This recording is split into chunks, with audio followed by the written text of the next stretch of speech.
Welcome, dear soul. As you close your eyes and breathe in the quiet, may this time be a sacred space, a moment of stillness under the stars. Imagine yourself resting in the gentle sway of desert winds, the air cool and calm, carrying with it the whispered truths of ancient scriptures. Each word is meant to soothe, restore, and guide you into a peaceful night.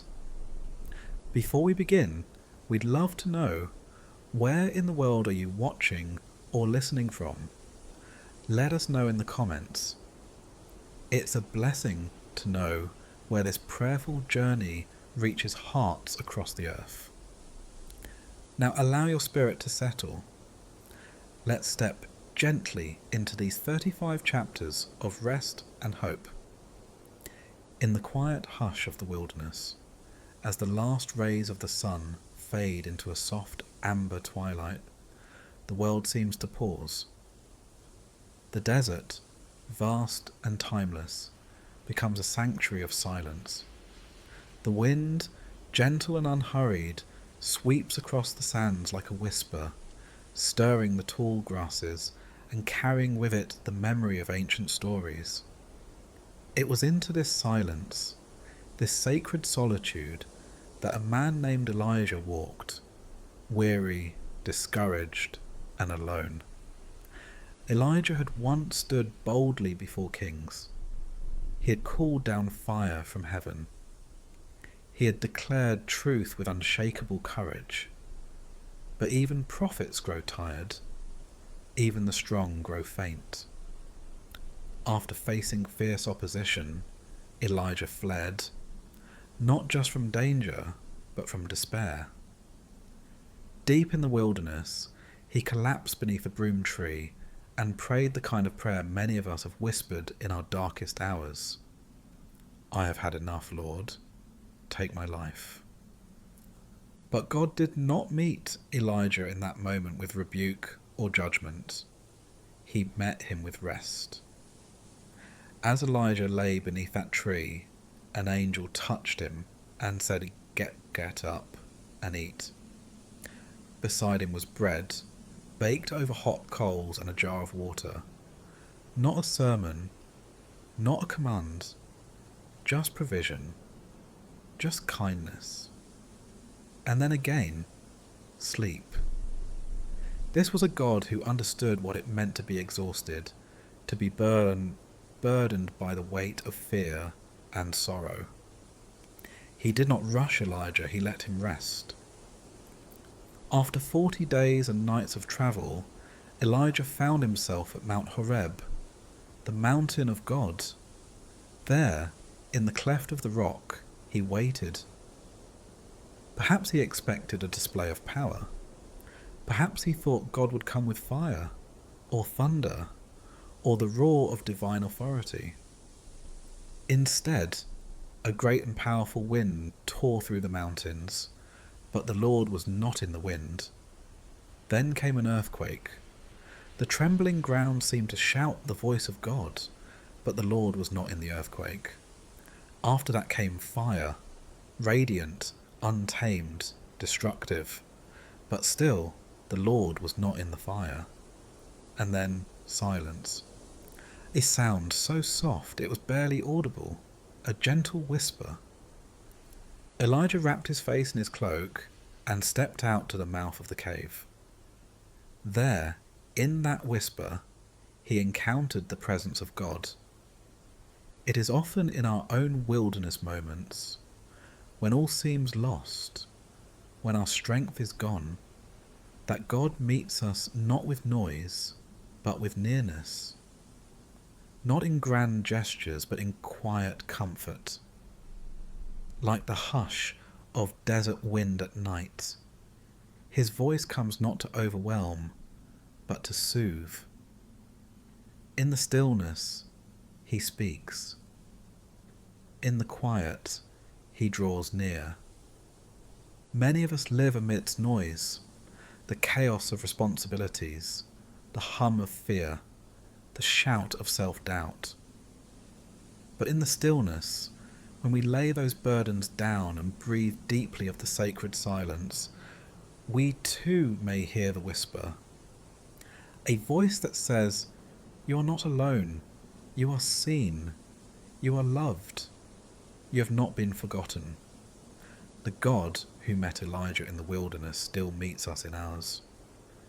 Whether your desert is one of sorrow, exhaustion, anxiety, or waiting, he comes close. He does not always remove the wilderness, but he walks through it with us. He provides bread for the journey. He speaks gently to our hearts. He reminds us who we are and who he is. Tonight, as the desert wind sways softly outside your window, as the world slows its pace and your soul seeks rest, listen. Let your fears grow quiet. Let your breath become steady. Let your thoughts settle like dust returning to the earth. There, in the stillness, you may hear him, not in the earthquake of your worries, not in the fire of your frustrations, but in the whisper that calms your storm. And after the fire came a gentle whisper, 1 Kings 19:12. May that whisper find you now. May it carry you into rest. And may you know, beyond any doubt, that even here, even now, you are not alone. Night falls softly over the hills, and the desert wind begins to hum its ancient lullaby. The sun dips low, casting long shadows across the sand, painting the horizon in hues of lavender and gold. The world grows still. There is a hush over creation, a pause, as if the earth itself is breathing slower, quieter, preparing for rest. In the midst of this calm stands a figure in the distance, robed, staff in hand, watching over the land. He is not hasty, nor anxious. He does not pace or panic. He watches, patiently and purposefully, eyes scanning the horizon with unwavering devotion. This is the shepherd. And you are the sheep under his care. The Lord is your shepherd. Not simply a caretaker or a watchman, but your shepherd. One who knows you by name, who counts you among his fold, who would leave the 99 to find you if you were lost. He does not grow tired of your wandering. He does not reprimand your slowness. He simply leads, with gentleness, with wisdom, with unwavering love. When David wrote, "The Lord is my shepherd, I shall not want," he wasn't speaking from a palace, but from a place of deep trust. He knew what it meant to be pursued by enemies, and yet feel secure. He knew what it meant to be surrounded by darkness, and still find peace. Why? Because he knew the character of the shepherd.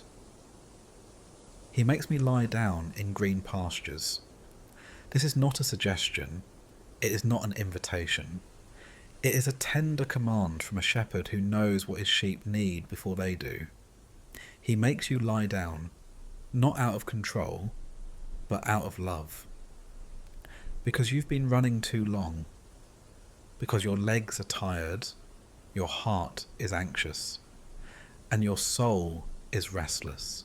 And so he leads you to the pasture, a place of soft grass and cool air, where the wind carries the scent of lavender and rest. He leads you beside still waters, not rushing rivers, not crashing seas, but waters that mirror the sea clear, calm and deep. Waters that invite you to kneel, to drink, to be refreshed. He does not drive you with force or fear. He leads you, patiently, gently, at the pace your heart can follow. And in that leading, your soul finds what it has long been searching for. He restores my soul, Not just your body, not just your emotions, your soul, the very essence of you, the parts that have been worn thin by worry, the corners of your spirit that feel forgotten or fractured, the memories that sting, the doubts that hide beneath the surface.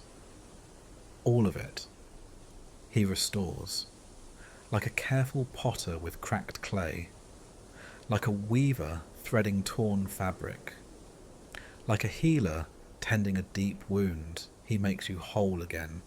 Even when the path winds into shadows, the valley of the shadow of death, you are not alone. The shepherd is there, walking beside you. His rod and his staff are not symbols of punishment, but of protection and guidance. One to fend off the enemy, one to guide your steps. With him close, you need not fear, not even in the darkest night. And when you're weary, not just tired, but soul weary, he does something extraordinary. He prepares a table for you in the presence of your enemies. Imagine that. A banquet set in the middle of the battlefield. While chaos looms around you, he pours you a cup and says, "Sit, eat, be filled." He anoints your head with oil, the sign of favour, of healing, of calling, and your cup overflows. Surely goodness and mercy shall follow you, not sometimes, not occasionally, but all the days of your life. Mercy for your mistakes, goodness for your journey, they trail behind you like faithful shadows, never losing pace, never turning away. And one day, perhaps far from now, or maybe sooner than expected, you will dwell in the house of the Lord forever, not as a visitor, not as a guest, but as one who belongs, one who has always been known, always been wanted, always been loved.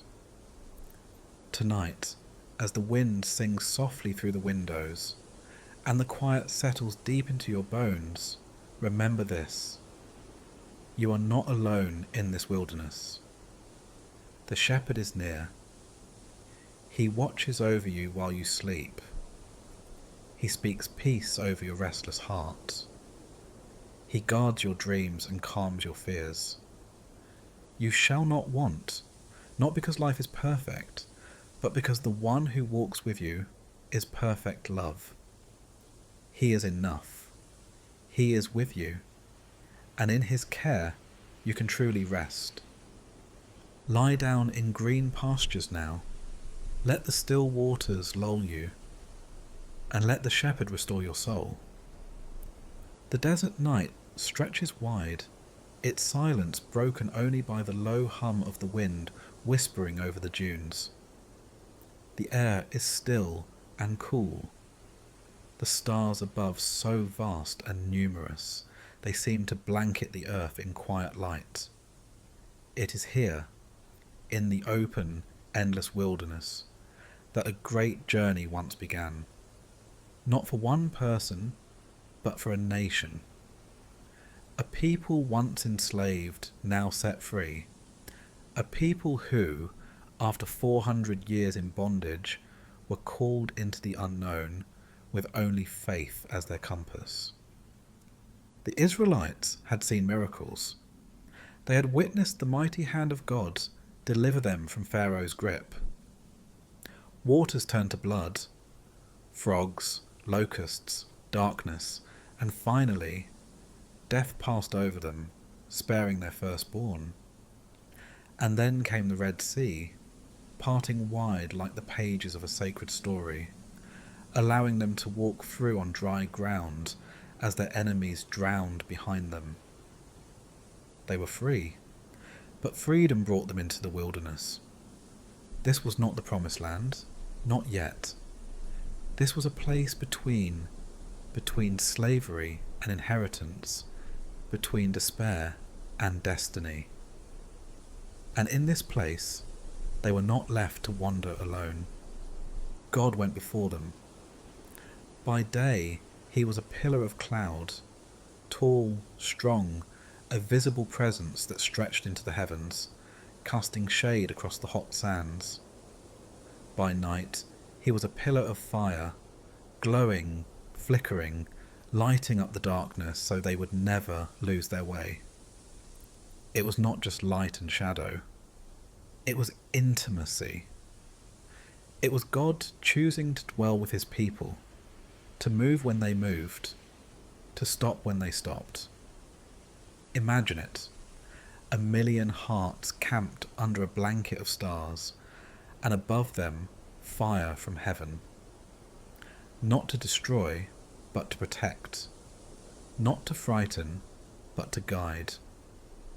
The fire danced in the night, a holy flame that declared, "I am here, you are not alone." Every morning, the people rose and looked to the cloud. Every evening, they watched the flame. It was not their own wisdom or strength that led them. It was not a map they followed, but presence. When the cloud lifted, they packed up their tents and moved. When the fire settled, they rested. Even when they grew impatient or afraid, the cloud did not leave them. Even when they grumbled and longed for Egypt, the fire did not burn them in anger. God was steady, faithful, present. And so it is with us. We too walk through wilderness seasons, times when the path ahead is unclear, when we've left behind something painful but have not yet reached the healing or promise we long for. In these in-between places, it is easy to feel lost, easy to think we must find our own way. But the same God who led Israel by cloud and fire still leads today, not always in visible wonders, but in whispers, in scripture, in the quiet movements of our hearts. The wilderness is not punishment, it is preparation. It is where dependence is deepened, where trust is forged, where God teaches us to follow not the crowd, but his voice. By day, he shades you.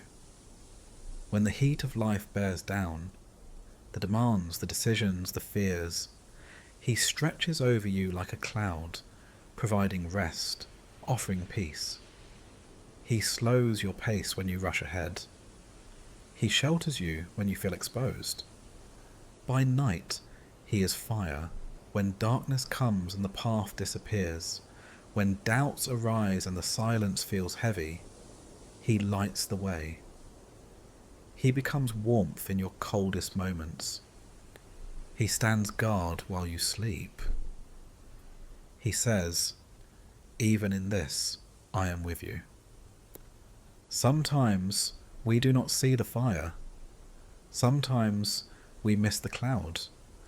But that does not mean he has left. His presence may not always look like it did yesterday, but he is there, constant, unwavering, faithful. When your soul is weary and the journey feels long, remember that God has not called you into this wilderness to abandon you. He goes before you. He knows the path. He is the path. He knows when to move and when to make you lie down. He knows the way to the promise, and he will not leave you wandering. Tonight, let the desert wind remind you of the cloud that hovered gently over the people of old. Let the stars recall the fire that blazed in the night, warming the hearts of those who trusted its light. Let your heart rest in this truth. You are being led even now. The wilderness is not the end. It is the journey through which God reveals himself, not always in dramatic miracles, but in daily faithfulness, in the coolness of shade, in the comfort of fire, in the presence that never leaves. And when you wake, when morning comes and you step forward again, know that he goes before you still, a God who leads, a shepherd who guides, a father who walks with his children through the wild into the promise. The morning sun had barely risen over the wilderness when the first eyes began to open in the camp. The air was cool and quiet, the sand still clinging to the night's chill. All around, families began to stir, stretching limbs stiff from sleep, rubbing eyes clouded by dreams. Children whispered, parents stood slowly, and a quiet expectancy moved like a pulse through the encampment. It was the same each day, the first breath before the miracle, because every morning, without fail, something holy happened. As the dew evaporated with the touch of sunlight, there appeared on the ground a fine, flaky substance, white like frost and delicate like coriander seed. It didn't fall with a sound. It wasn't delivered by thunder or fanfare. It simply appeared, quietly, faithfully, gently. Manna.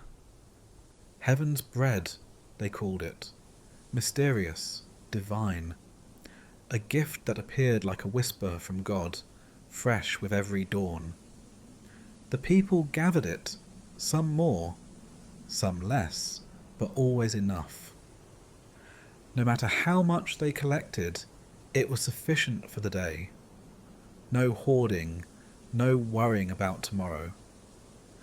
Those who tried to keep some overnight found it spoiled by morning, filled with maggots and a foul smell. The message was clear. God will provide again tomorrow. Every morning was an invitation to trust, an opportunity to awaken and discover again that their needs were not forgotten. Though they walked through a dry and barren wilderness, food came from heaven itself.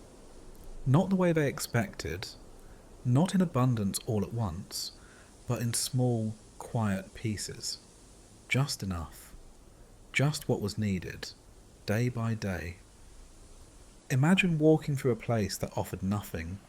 No crops, no fruit trees, no markets, no stores.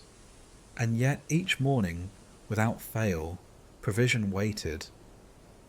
God had not led them into the wilderness to starve them. He had brought them there to show them that man does not live by bread alone, but by every word that proceeds from his mouth. There is something sacred about morning in the wilderness. It holds a lesson that does not expire with the passing of centuries. We too wake in our own deserts, seasons where the landscape is dry, where resources feel thin, where the horizon seems uncertain. And still, God sends manna. Not always in the form we expect. Sometimes it comes as an unexpected kindness, a word of encouragement, a peace that passes understanding. Sometimes it's a moment of clarity, a gentle nudge in the right direction, strength for the next step. And like the Israelites, we don't get tomorrow's manna today. We get what we need now, for this moment. How difficult that is for us. For those who want control, who crave security in advance. But the wilderness teaches us not to store, but to trust. Not to plan every outcome, but to lean into the rhythm of God's faithfulness. Manna is the mercy that meets us each morning, calling us to rise with open hands and quiet hearts, trusting that the one who provided yesterday will do it again today. And he does. Every morning, when the Israelites stepped out of their tents and saw the frost-like flakes scattered across the ground, they were seeing a reflection of God's heart, tender, present, attentive. He knew their hunger. He did not rebuke them for needing. He did not shame them for asking. He simply gave, and gave, and gave again. Even the name manna was a question. It means, what is it? Because they did not understand what they were receiving. That's how grace often comes. In ways we don't fully understand. In forms we did not anticipate. Quiet, unassuming, but exactly what we need. God's provision is not just about sustenance. It is about presence. In giving them daily bread, he was reminding them each morning, I am with you. I see you. I will not leave you hungry. And so each day they bent low and gathered what God had given. They ate. They were filled. And they lived, not by their own strength, not by the abundance of the land, but by the continual kindness of heaven. Can you feel it, even now? That same spirit lingers in the stillness around you.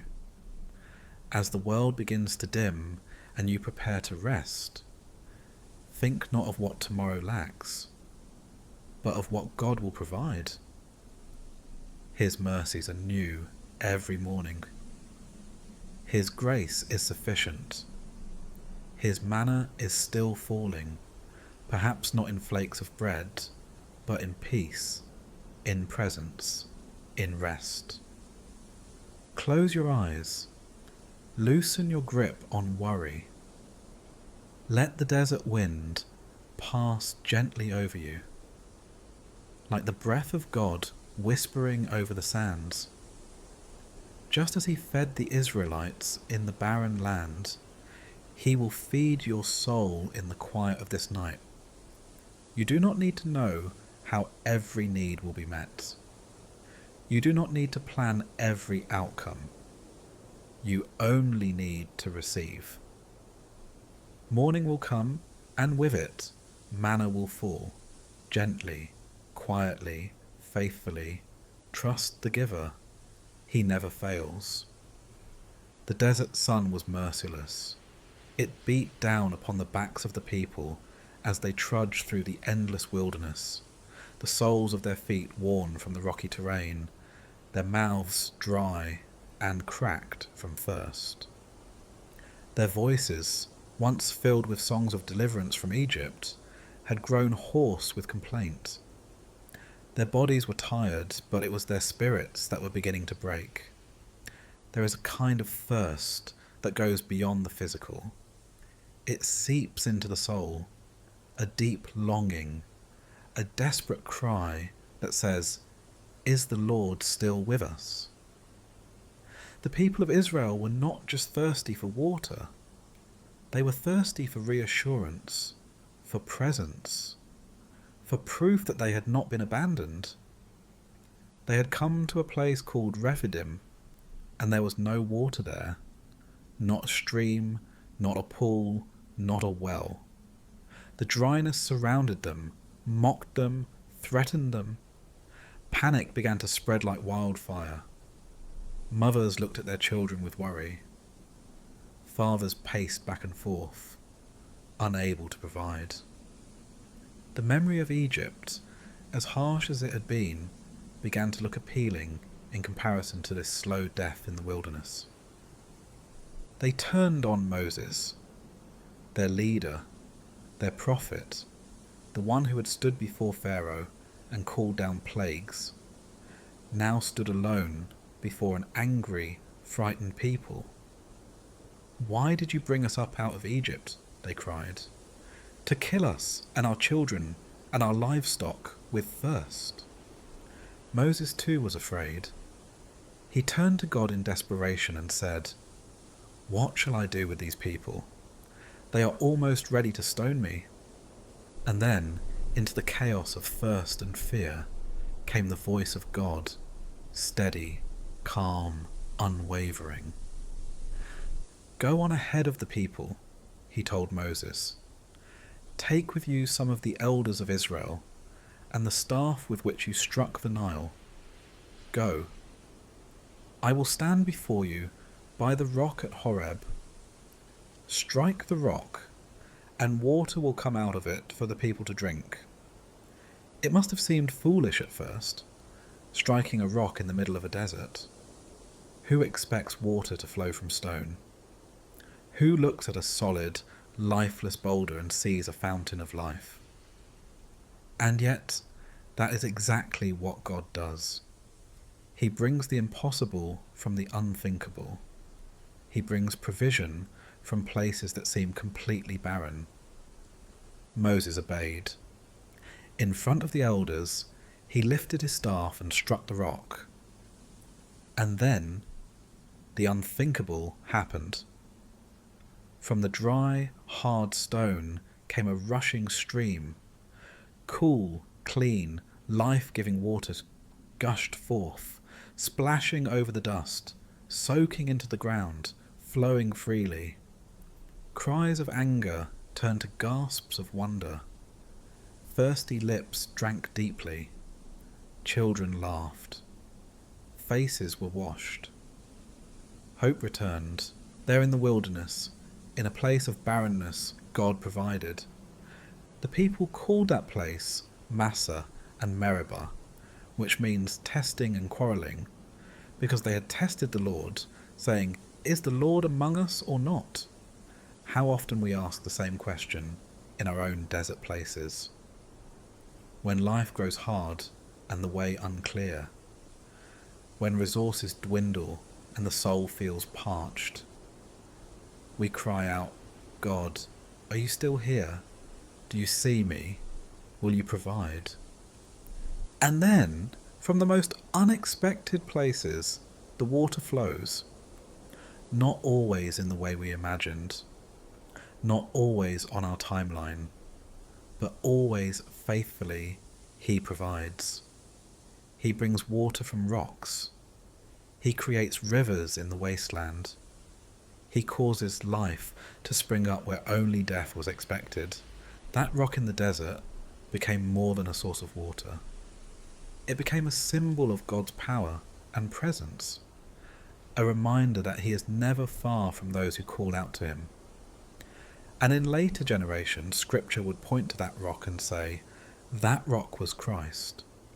For Jesus too was struck, once and for all, and from Him flows living water that never runs dry. He calls to the weary and the burdened, to the thirsty and the broken, "Come to me and drink." And those who come find more than a sip. They find streams of life. They find rest for their souls. Tonight, if your spirit feels dry, if your heart feels like cracked earth, brittle and desperate, remember this: God brings water from rocks. He knows your thirst, and He does not rebuke you for feeling it. He welcomes your questions. He receives your cries. And He answers, not always with thunder, but with provision, with grace, with enough. Let the winds of the desert remind you that even in the driest of places, God has not left you. He is the one who makes a way in the wilderness, who places springs in the valleys. His timing may stretch your faith, but His faithfulness will never fail. Close your eyes and see it. The rock struck by the staff, the water gushing forth, the people falling to their knees, drinking deeply. That same God walks with you now. That same fountain is available tonight. You are not forgotten. You are not forsaken. Your thirst will be met. Drink deeply from the grace that flows. Let it refresh every corner of your soul. Let it wash over your worry, your fear, your doubt. Rest in the assurance that the one who brought water from the rock still brings life to the weary. And when morning comes, when the desert stretches wide before you again, You will rise not in fear, but in trust, knowing that your God is near, and that his rivers never run dry. The desert stretched endlessly before her, dry, wind-blown, lonely. Every footstep left a mark in the sand that the wind would soon erase. She had no clear direction, no destination, only distance behind her and fear ahead. Her name was Hagar, and she was a woman cast out, forgotten by people, but never by God.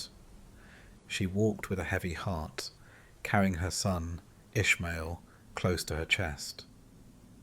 The sun bore down, and the water in her skin bag had long run dry. The boy was weak, his breathing shallow, his voice barely a whisper. And in the most desperate of moments, when all seemed lost, Hagar did what many of us have done. She wept. She placed her son under a bush and walked a short distance away, for she could not bear to watch him die. Then she collapsed, sobbing, overwhelmed with sorrow and fear. She had been a servant, a foreigner, a woman with little power and even less security. Once brought into Abraham's household, she was used for her ability to bear a child. And when that child came, envy and conflict followed. Sarah, Abraham's wife, turned against her. And though Hagar had done what she was asked to do, she was driven out, exiled with nothing but bread, water, and a child in her arms. She must have felt completely invisible, forgotten, unseen. But it was in that place of utter desolation, beneath the relentless sun and beside the fading breath of her child, that heaven spoke. "Do not be afraid," the angel of God called out to her. "God has heard the boy crying. Lift the boy up and take him by the hand, for I will make him into a great nation." Then God opened her eyes, and she saw a well of water nearby. She went and filled her water skin and gave the boy a drink. Life returned. Strength revived. Hope breathed again. And there, in the stillness after the tears, Hagar gave God a name, El Roi, the God who sees me. Not the God of the powerful only, not the God of kings and prophets alone, but the God who sees her, a servant, a woman, a mother, a wanderer, a person cast aside by society, but not by her Creator. And so it is with us. There are moments in life, seasons even, when we feel as though we have been pushed into the wilderness of rejection, when people walk away, when doors close, when the future feels like a vast desert with no clear path forward. There are times we sit down, like Hagar, and cry out in our helplessness, convinced that we are alone. But in that desert, in that solitude, there is one who draws near, the God who sees. He sees the tears that never fall in front of others. He sees the sleepless nights, the quiet prayers, the unspoken longings. He sees the sacrifices made in silence, the courage it takes to keep going, the exhaustion that sometimes whispers, "I can't do this anymore." He sees you, not just your situation, but you, your heart, your soul, your story. Every detail is known, every emotion felt, every cry heard, and he responds, not always with immediate change, but with undeniable presence. Sometimes he opens your eyes to see the well that was there all along. Sometimes he speaks softly through the pages of Scripture, through a timely word, a song, a friend's encouragement. Sometimes he simply surrounds you with a peace that makes no sense in your circumstances. In those moments, his whisper becomes a promise. You are not alone. I see you. Even when others pass by. Even when you feel lost in the shuffle of life. Even when you have nothing left to offer. God is not distant. He is not indifferent. He is near to the broken-hearted and saves those who are crushed in spirit. He sees your pain, but he also sees your strength.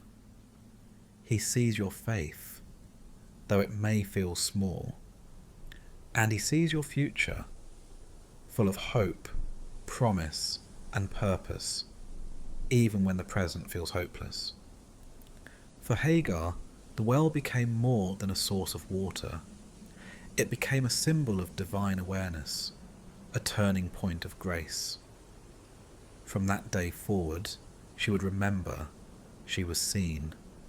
Her son was known. Her life mattered. Tonight, as the wind moves gently across the desert sands and sleep invites you into its quiet shelter, let that truth wrap around your heart like a warm blanket. You are seen.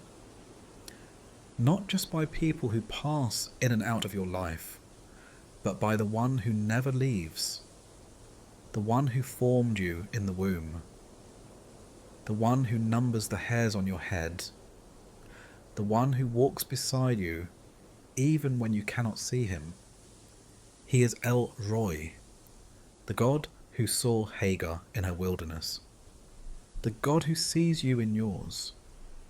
Let your worries fall like leaves. Let your tears be gathered by the hands of the one who cherishes them. And let rest come, deep, healing rest, knowing that even now you are held by the gaze of divine love. You are not forgotten. You are not invisible. You are not lost. You are seen. The day slowly draws to a close. The desert, so harsh and bright in the noon sun, now softens as evening approaches. Shadows stretch long across the sand, and the wind, which once swirled with heat and dust, begins to cool, brushing gently against your skin like a whispered lullaby.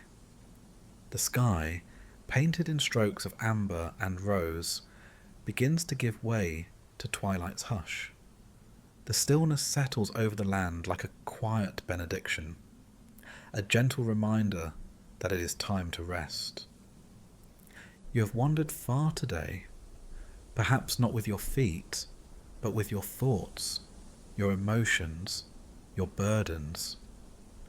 The weight of unanswered questions, the pressure of expectations, the echo of fears you try not to speak aloud. The world moves fast, faster than the soul was meant to travel. And so it comes, the invitation. Soft, sacred, simple. He leads me beside still waters. He restores my soul.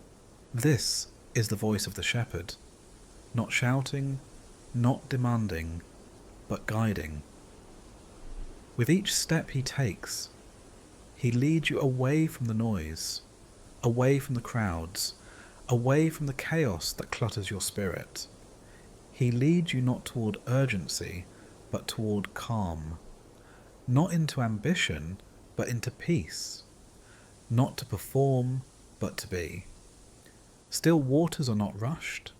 They are not loud. They do not crash against the rocks. They flow gently, calmly, reflecting the sky above. To be led beside still waters is to be reminded that life does not need to be hurried to be holy. It is a call back to simplicity, to breathe, to presence, to rest. And the shepherd knows the way. He knows how to bring you out of places that deplete you and into spaces that refill you. He sees when your soul has run dry, when your reserves are gone, when your mind won't quiet. when your heart is frayed and fragile. He does not scold. He does not hurry. He simply leads. The journey to still waters often requires trust. It may take time to let go of control, to set down the bags we've been carrying, anxieties, regrets, doubts, guilt. But the shepherd is patient. He matches your pace. He does not force you forward. He invites you to follow. And when you arrive at the still waters, whether through prayer, through solitude, through the silence of the evening, something begins to happen.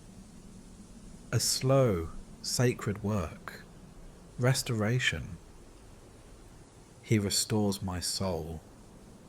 The world offers quick fixes, distractions, numbing, busyness disguised as purpose. But only the shepherd offers restoration. He doesn't just mask the symptoms of weariness, he heals the deep places. The soul is not like the body. It cannot be patched with sleep alone.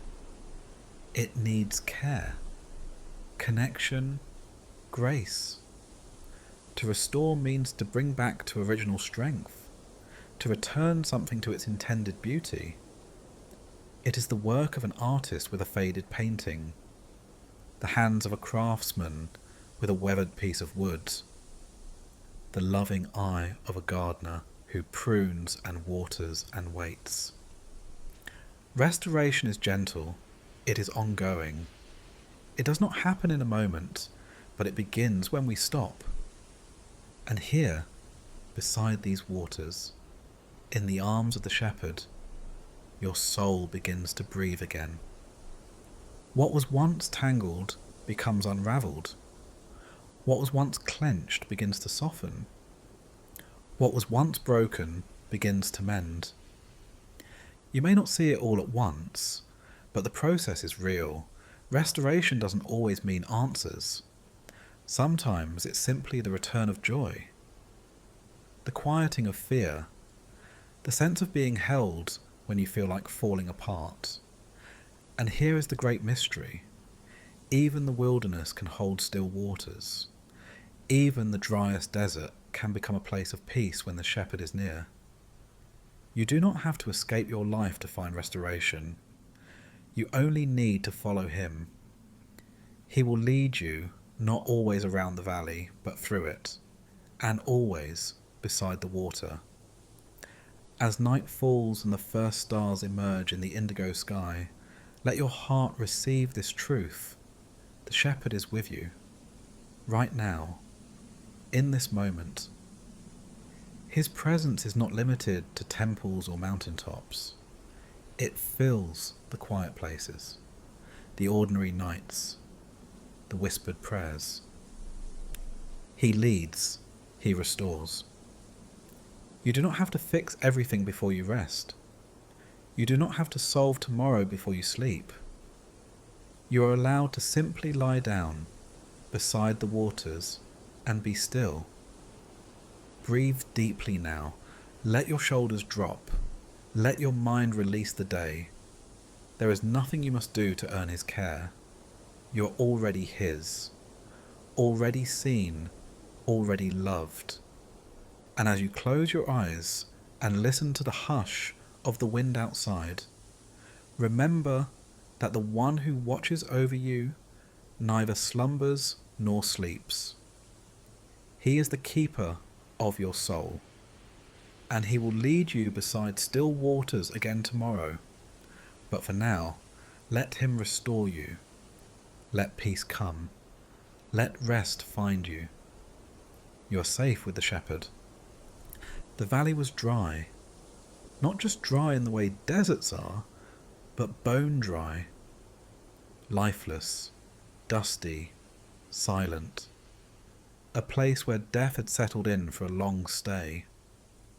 It was not merely a desert, but a graveyard, a place where dreams were buried, where hopes had crumbled, where the wind no longer carried life, but only the echoes of what had once been.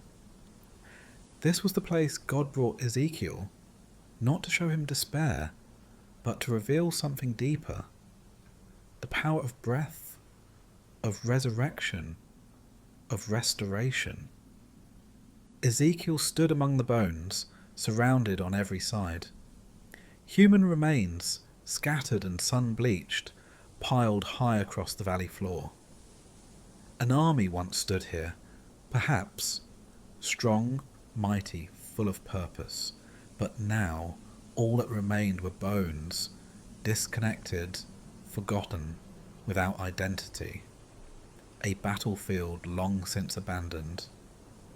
Then came the question from God, Son of man, can these bones live? Ezekiel, staring at the dry remains, could have said no. Logic would say no. Reason, experience and memory all shouted no. But he answered wisely, humbly, Sovereign Lord, you alone know. It was an answer born of reverence, of knowing that God often does the impossible, of knowing that sometimes, in the most hopeless of places, God breathes again. Prophesy to these bones, the Lord said. Tell them, dry bones, hear the word of the Lord.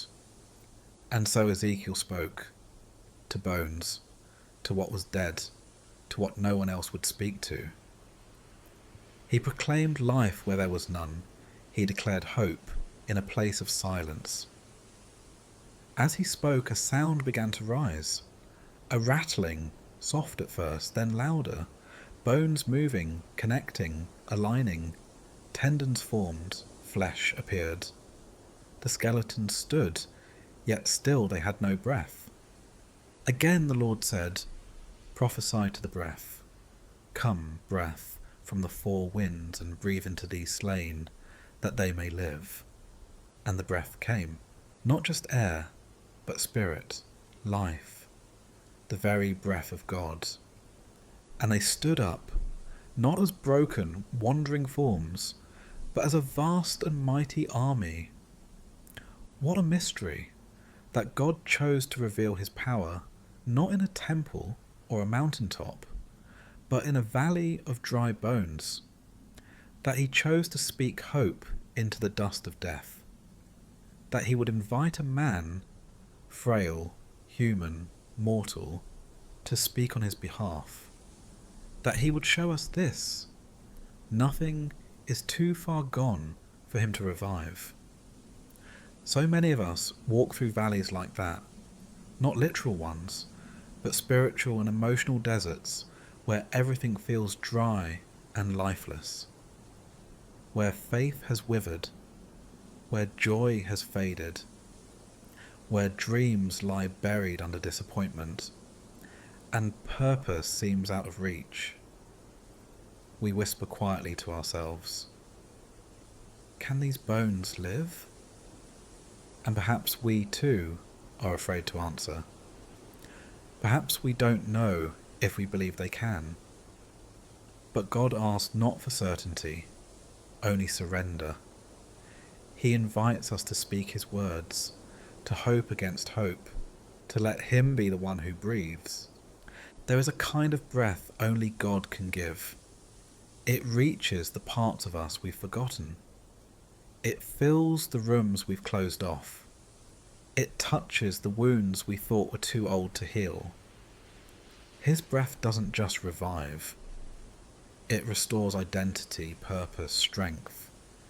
It doesn't just make us exist, it makes us live. He does not look at your life and see a pile of failures or mistakes or missed chances. He sees a future army. He sees beauty in the brokenness, calling in the chaos.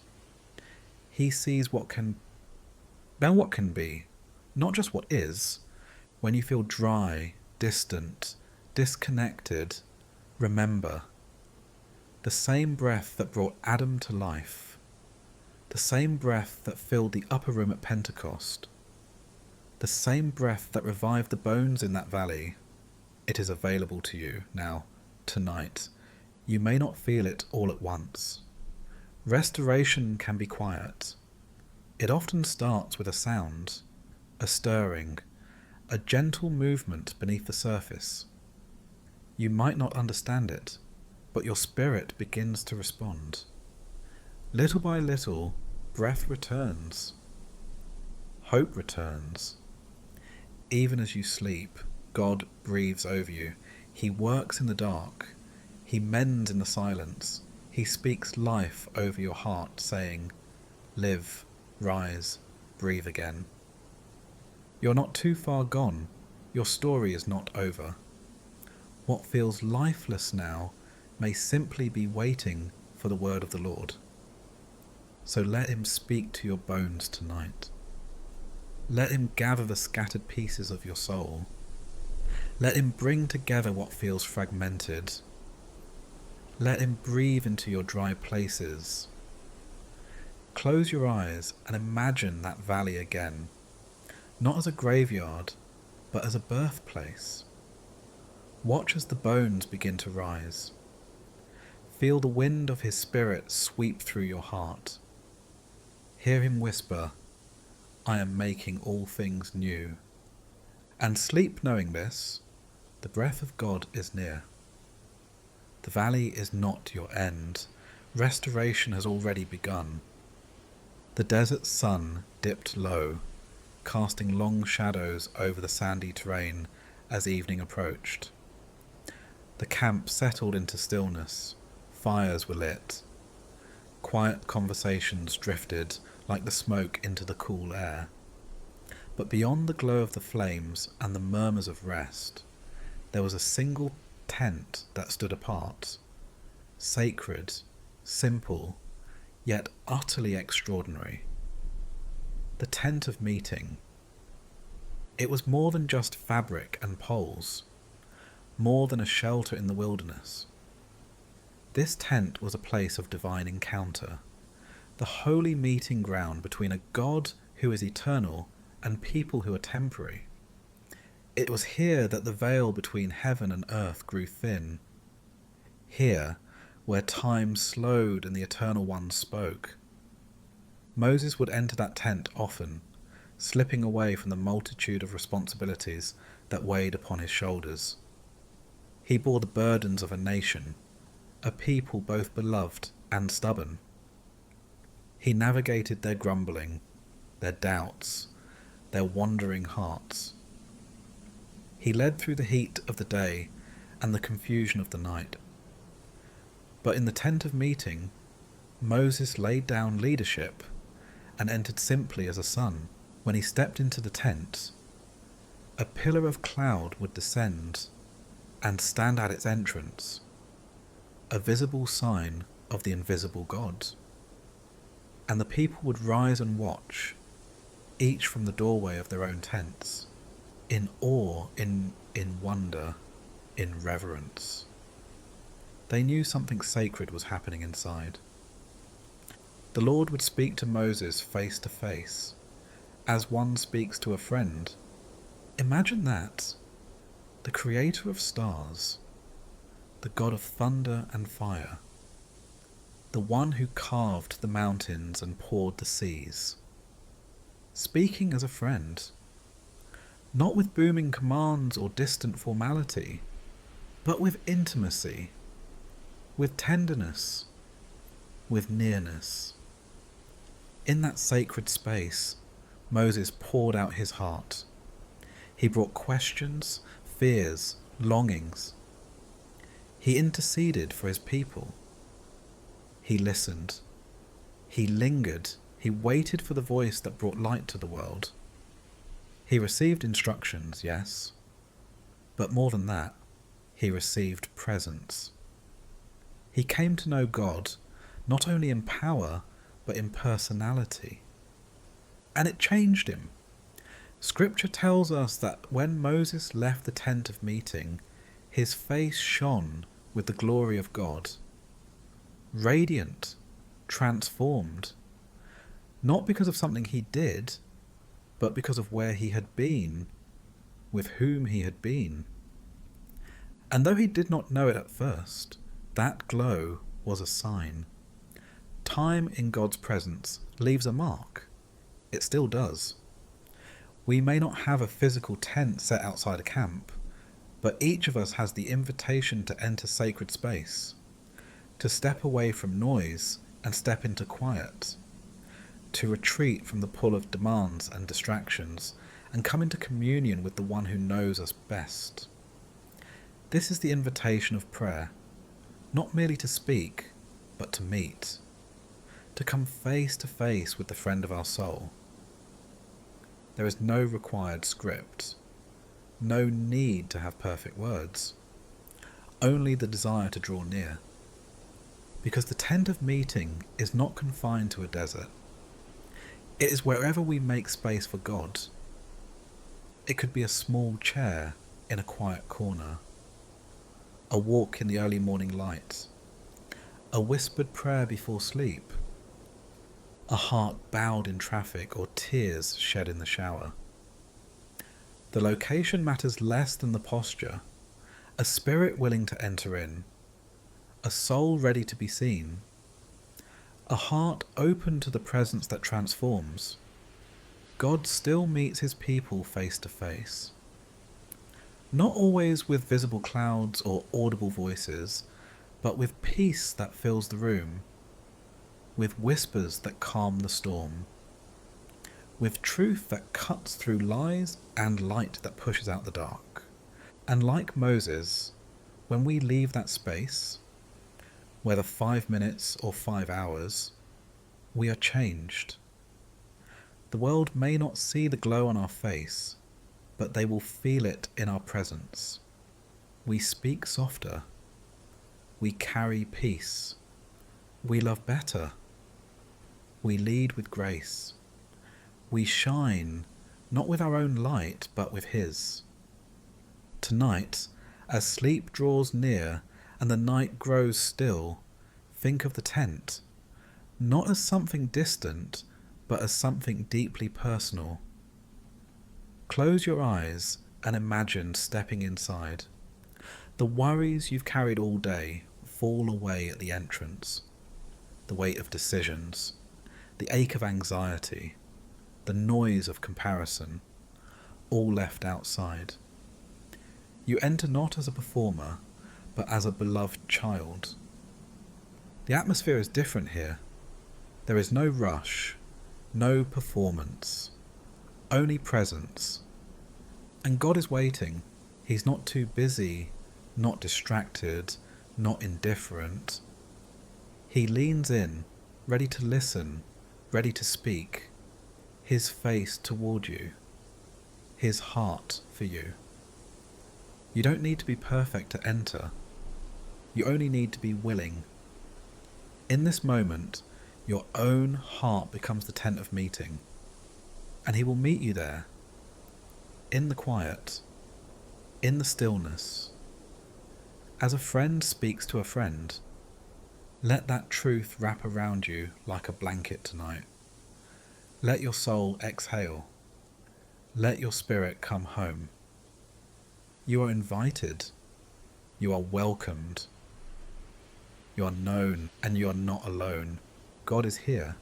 He is meeting you, even now. The desert wind swirled softly across the dry stones and sand, carrying with them the silence of solitude. The sun, still low in the sky, cast long shadows across the rocky hills of Judea. The wilderness here was not the soft rolling dunes one might imagine, but a place of barrenness, harsh, rugged, wild. There were no signs of civilization, no voices, no comforts, no paths, only stillness. And in the midst of it walked a solitary figure, Jesus. He had just come from the waters of the Jordan, where the heavens had opened and the Spirit had descended like a dove. The voice of the Father had declared over him, "This is my beloved Son, in whom I am well pleased." It was a moment of glory, of affirmation, of divine identity. But no sooner had the words been spoken than the Spirit led him, not into celebration, but into desolation. The wilderness. It's easy to feel confused by this. Why would the Spirit lead him there? Why not into ministry, into healing, into the cities where people waited? Why into silence? Because some of the greatest battles are fought in solitude. Because some of the deepest revelations are found in the wilderness. Because even the Son of God was not spared the path of testing. For 40 days and 40 nights, Jesus fasted. No food passed his lips. No comfort surrounded him. His body grew weak. His muscles ached. His stomach hollowed. And yet, it was in this place of complete physical vulnerability that his spiritual strength was forged. The number 40 was not random. It echoed the 40 years Israel had wandered in the desert, learning, and often failing, to trust. Where they had grumbled, Jesus would worship. Where they had doubted, Jesus would believe. Where they had fallen, Jesus would stand. And then, when his hunger was greatest and his body weakest, the enemy came.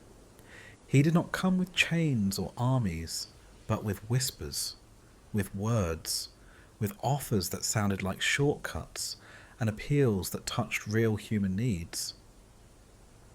If you are the Son of God, Satan said, tell these stones to become bread.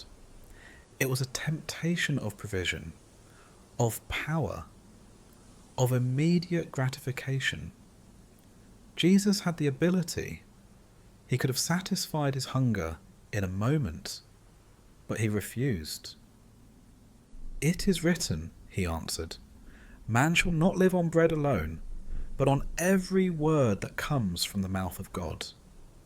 He chose the eternal over the immediate, trust over impulse, dependence over control. The enemy then led him to the highest point of the temple and challenged him again. If you are the Son of God, throw yourself down. For it is written, he will command his angels concerning you. They will lift you up in their hands. This was the temptation of pride, of proof, of testing God's faithfulness. The enemy even used scripture, twisted it, to lure Jesus into prideful action, but again Jesus refused. It is also written, do not put the Lord your God to the test. He would not demand signs. He would not make God prove himself. He trusted the Father's love, even in silence. And finally, Satan took him to a high mountain and showed him all the kingdoms of the world. All this I will give you, he said, if you will bow down and worship me. The temptation of compromise, the offer of power without the path of the cross, glory without suffering, influence without obedience. But Jesus would not bow. Away from me, Satan, for it is written, worship the Lord your God and serve him only. With that, the devil left him, and angels came and ministered to him. Comfort after trial, strength after struggle, light after darkness. This wilderness moment was not just about resisting temptation, it was about identification. Jesus walked into the desert so we would know he understands ours. He knows what it means to be alone, to hunger, to be tempted, to be pressed, tested, emptied. And he shows us that the wilderness is not a place of abandonment, but a place of preparation, a place of intimacy, a place where we stop depending on what we can do and start resting in who God is. How often do we find ourselves in similar deserts? Maybe not of sand and stone, but of emotion and spirit. Places where we feel unseen, unheard, hungry, not for food, but for clarity, for comfort, for hope. And how often, in those moments, does the enemy whisper if you are really loved? If God is really with you, if you were truly called. But Jesus teaches us what to do with those voices. Silence them with the truth. It is written. It is written that you are beloved. It is written that he will never leave you. It is written that his grace is sufficient. It is written that your wilderness is not the end. So tonight, if you feel like you're wandering, if your soul is parched and your spirit weary, remember this. Jesus has walked this path before you, not just to set an example, but to be your strength. He sanctified the wilderness. He met the enemy head on so that you too can overcome. Your desert is not a punishment. It is a place where God's presence can be most profound, where distractions fall away and the word becomes your sustenance, where the angels come, eventually, to minister to your soul. And when the trial is over, when the 40 days have passed, when morning breaks, you will emerge stronger, wiser, more grounded in grace, filled not with fear, but with the Spirit's power. Close your eyes. Feel the wind pass over you, not with harshness, but with purpose. You are not alone in this wilderness. The one who fasted, who fought, who stood firm, he stands with you now. Let his word be your bread. Let his presence be your shelter. And let his victory be your hope. This night will not last forever. And when you rise, you will rise with him. The wind was beginning to quiet. The desert, which earlier swirled with dry heat, and the shifting patterns of sand, now lay still beneath the cover of twilight.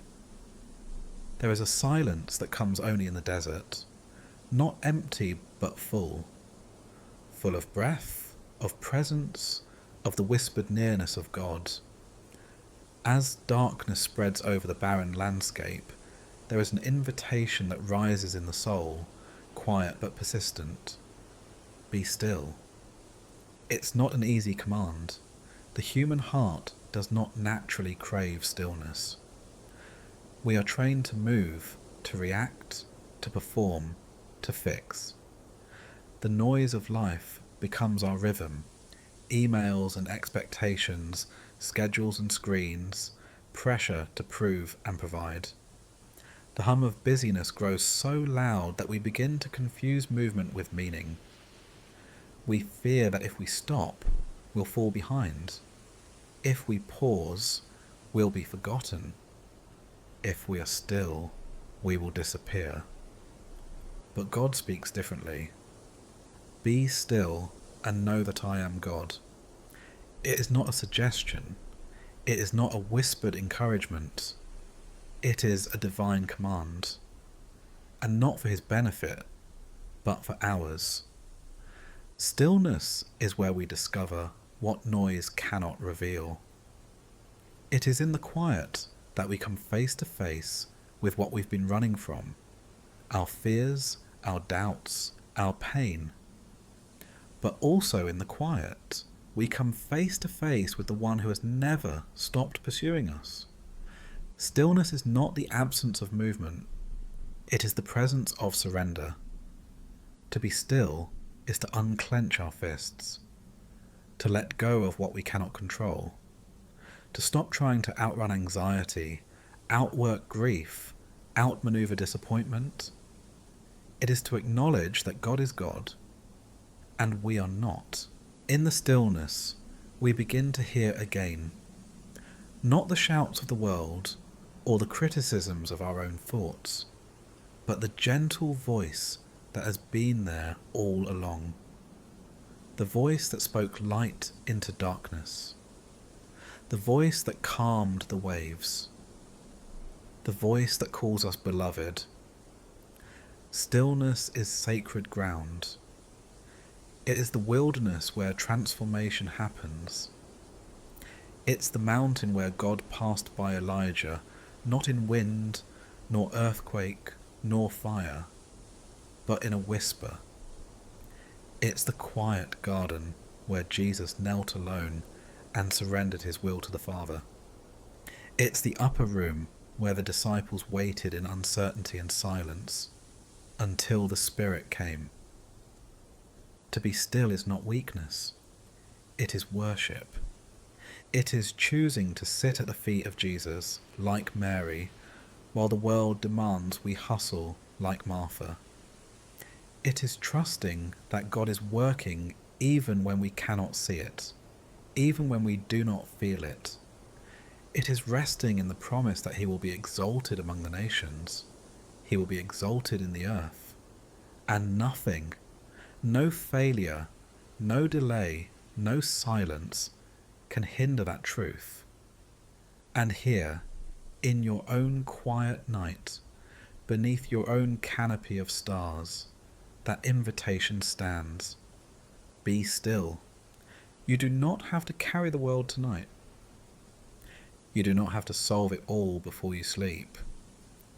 You do not have to prove your worth through exhaustion. You are allowed to breathe, to rest, to release. God is still God. He has not lost control. He has not forgotten you. He is not far away. Even now, his presence surrounds you like the gentle hush of the desert wind. His hands hold you like the earth holds the seeds of tomorrow's bloom. His peace waits to settle over your mind, to soften your shoulders, to still your racing thoughts. You are not behind. You are not too late. You are not too much or not enough. You are here, and he is here. That is enough. Let stillness become your sacred sanctuary tonight. Close your eyes and let go. Surrender your striving. Lay your burdens down at his feet. He is God. He has been faithful before. He will be faithful again. Let the stillness speak. Let it remind you of what is eternal, what is unshakable, what is true. You are loved. You are held. You are safe. And in the quiet, where the noise finally fades and the soul finds space, you will remember he is near. He is good. He is God. Be still and know, xiao tentio. Be still and rest. Be still and breathe. You are not alone. He is with you. In the silence, in the waiting, in the stillness. The sun was setting once again over the hills of a famine-worn land. The earth was dry, the air thick with the scent of drought, and survival had become a daily battle. In a humble home on the outskirts of Zarephath, a widow stood at the edge of her final reserves. Her flour jar scraped empty, her oil jug light in her hands. Her child sat nearby, his eyes hollow with hunger, and her heart bore the crushing weight of helplessness. This would be their last meal. After this, she expected only silence. She bent low to gather sticks. Not many, just enough to bake one last cake of bread. As she crouched, thinking of her child, wondering how to speak hope when her own was running dry, she heard footsteps. A man, dusty from the road, with eyes that held fire and peace, approached her. His presence was steady, his voice calm. "Would you bring me a little water in a jar, so I may have a drink?" he asked. She paused. Water was precious, but perhaps she could spare a little. She turned to go, but then came the second request. "And bring me, please, a piece of bread." Bread. the very thing she was about to bake, the last handful of flour and final drops of oil for her son and herself. Her heart clenched. This man was asking for what she could not spare. With a voice heavy with sorrow, she answered honestly, "As surely as the Lord your God lives," she said, "I don't have any bread, only a handful of flour in a jar and a little olive oil in a jug. I am gathering a few sticks to take home and make a meal for myself and my son, that we may eat it and die." This was no exaggeration.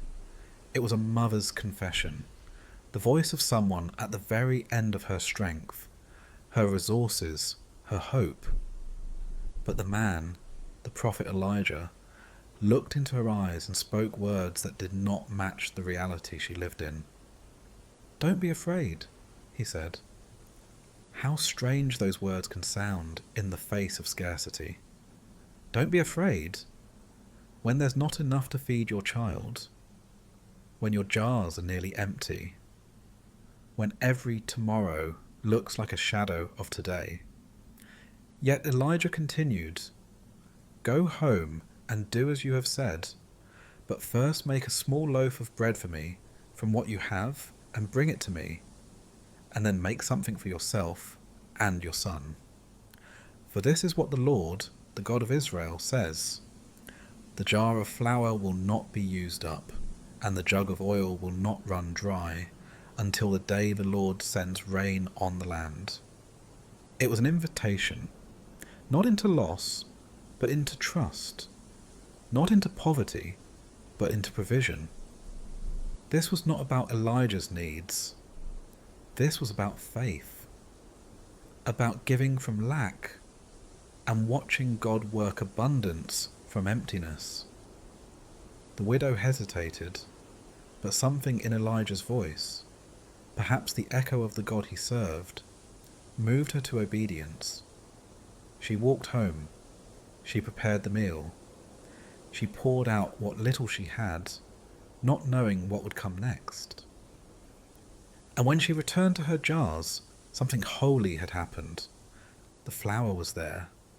The oil was there. The vessels that should have run dry did not. And the next day they were still not empty. And the next. And the next. Day after day she reached into the jar and found sustenance. Not abundance, not luxury, but enough, just enough. Each day she had what she needed, no more, no less. A daily miracle, quietly repeated. A quiet mercy in the middle of a famine. This story is not just about oil and flour. It is about the way God meets us in our most desperate places.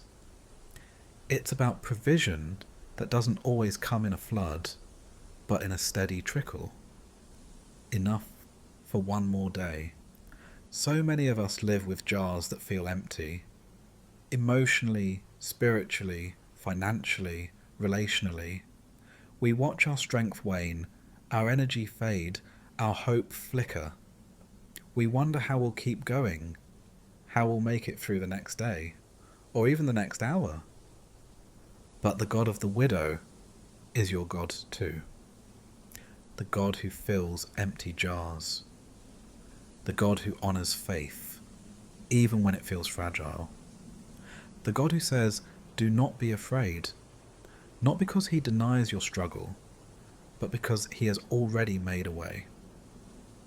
He does not always refill in advance.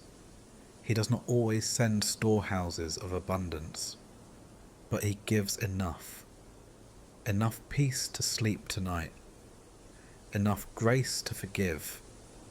Enough strength to rise again. Enough wisdom for the decision in front of you. Enough comfort to still your anxious heart. Your jar may look empty. Your resources may look meagre. But God does not ask for what you do not have.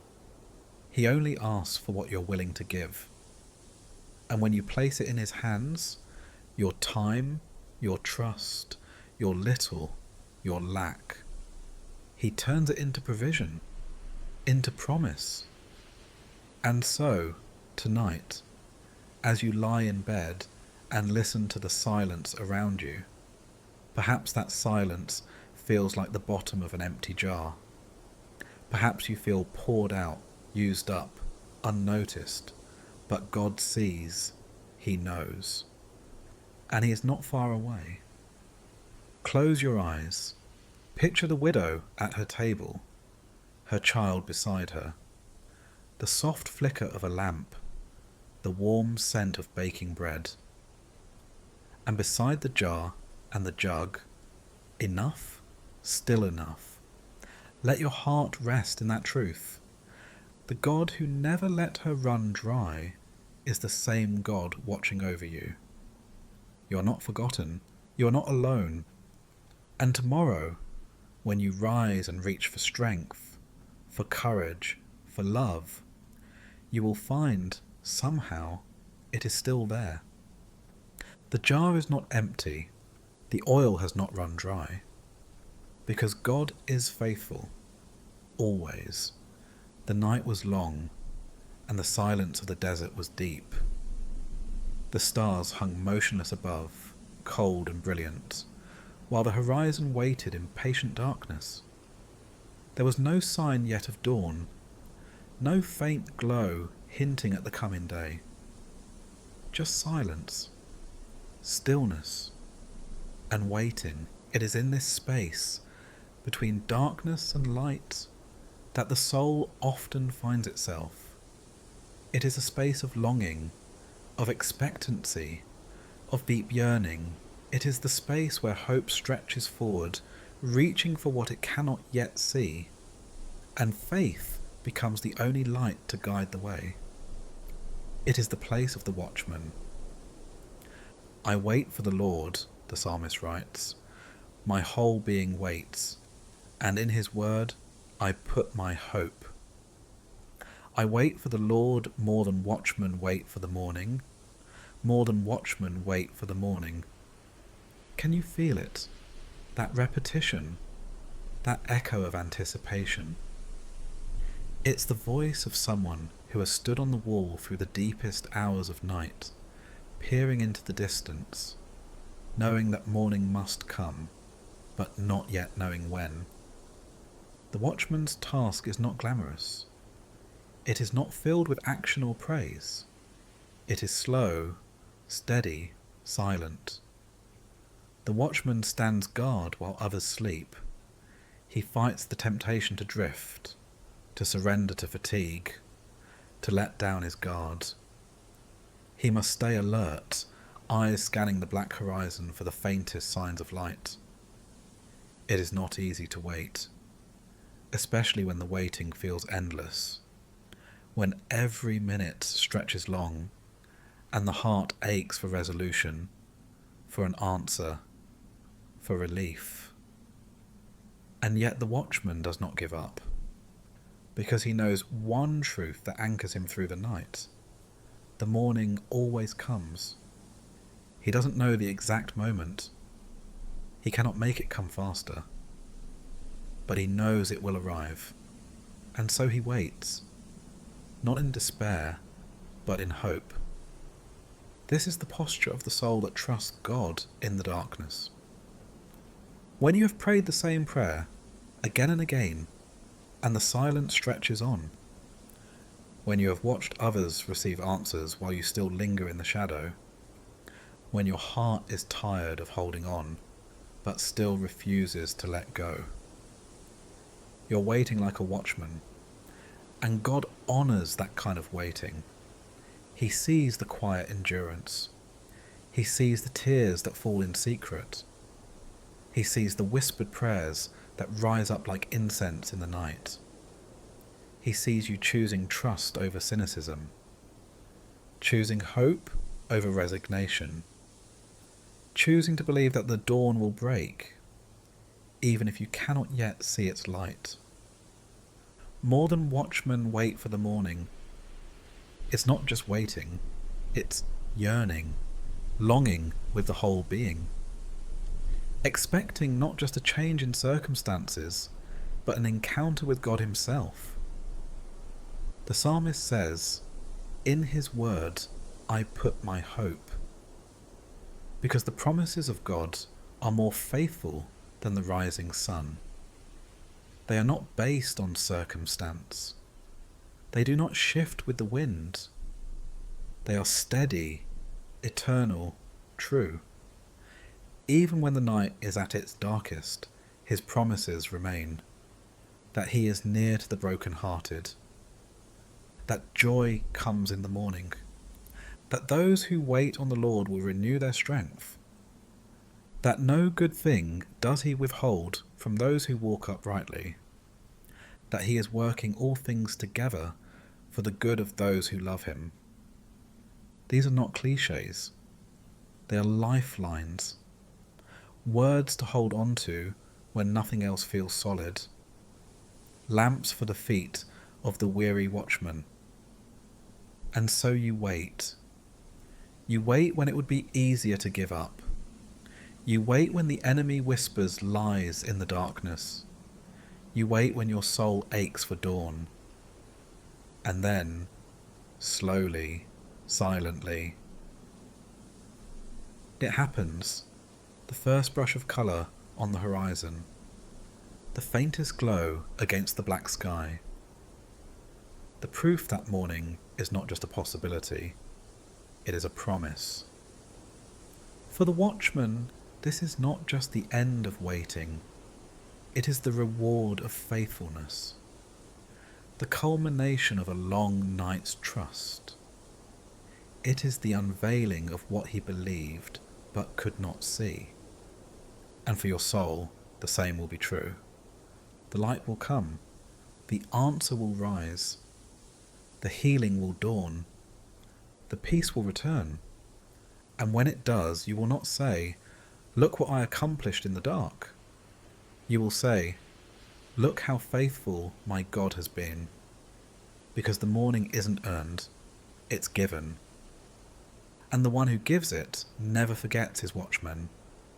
So tonight, if you find yourself still standing, still waiting, still watching, you are not forgotten. You are not foolish for hoping. You are not weak for longing. You are brave. You are faithful. You are exactly where you need to be. And the morning is on its way. Let your heart rest in that truth. Let your spirit be stilled. And if your eyes begin to close, know that even in your sleep, he watches over you. The God who never slumbers, never grows tired, never leaves. He will see you through the night. You can trust him.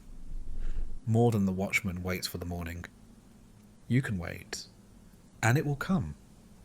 The storm came quickly. The sky that had been calm just moments before now, churned with anger. Clouds gathered, dark and swollen, like a curtain being drawn across the heavens. The wind roared over the lake, bending the trees along the shore and lashing the water into chaos. Waves rose like walls, crashing against the small boat as it rocked violently in the storm's grip. The disciples, seasoned fishermen who had weathered many tempests, now found themselves terrified. Their hands gripped the sides of the boat. Their voices rose in panic. Their strength was failing, and the water was rising, and Jesus slept. There, in the stern of the boat, on a cushion, was the Son of God, asleep. Not unaware, not uncaring, but at peace. The very storm that sent others into fear could not stir anxiety in him. And this, perhaps, was the most confusing thing of all to the disciples. "Teacher!" they cried out above the roar of the wind and the crashing of the waves. "Don't you care if we drown?" It was not just a question. It was an accusation born of fear, a cry of desperation. the voice of those who could not understand how peace could exist in the middle of such danger. The storm outside had awakened the storm inside. Jesus awoke and stood, no panic in his eyes, no urgency in his movements. He turned to the wind, to the waves, to the chaos all around, and he spoke 3 simple words: "Peace, be still." And immediately the wind ceased, the waves flattened, the churning sea grew calm, silence fell over the water like a blanket. The storm had obeyed. The disciples, still dripping with water and trembling with fear, looked at one another in awe. "Who is this?" they whispered. "Even the wind and the waves obey him." But Jesus turned to them, his voice gentle but clear. "Why are you so afraid? Do you still have no faith?" It's easy to judge their fear from the comfort of hindsight, but anyone who has ever lived through a storm, not just one of weather, but of life, understands what they felt. We too have sat in boats that feel like they're sinking. We too have cried out, "God, don't you care?" We have faced diagnoses that shook our stability, losses that tore holes in our hearts, financial collapses, fractured relationships, depression that crept in like fog. And in those moments, when the winds howled and the darkness fell, we looked for Jesus, and he seemed to be sleeping. But he wasn't. He never is. To sleep in a storm is not to ignore it. It is to possess peace so deep, so anchored, that the storm has no power over it. Jesus was not disturbed because he knew who he was. He knew his authority, and he knew they were going to the other side. He had said it himself before they launched the boat. "Let us go over to the other side." That was not just a plan. It was a promise. When Jesus speaks a destination, no storm can cancel the journey. The storm was not a sign of God's absence. It was a setting for his revelation. They knew him as teacher, as healer, as the one who multiplied bread and healed the sick. But now they would know him as the Lord of the wind and waves, the one who speaks and nature bows. And so must the storms within us, because the storms aren't just around us, they're in us. Fear, worry, doubt, panic. And to those, Jesus still says, "Peace, be still." He doesn't always remove the storm immediately. Sometimes he calms us first. Sometimes he brings peace before he brings rescue. Because what we truly need is not the absence of trouble, but the presence of trust. Peace does not come from calm circumstances. It comes from knowing who is in the boat with you. He is not distant. He is not indifferent. He is present, and his presence changes everything. He is the God who sleeps in storms because he is never shaken. He is the God who rises to his feet not in fear, but in authority. He is the God who speaks to chaos and creates calm. And tonight, that same Jesus is with you. You may feel tossed by waves you can't control. You may feel overwhelmed by winds that howl in your heart. You may even wonder if he hears you, but he does. He is near, and he is not alarmed.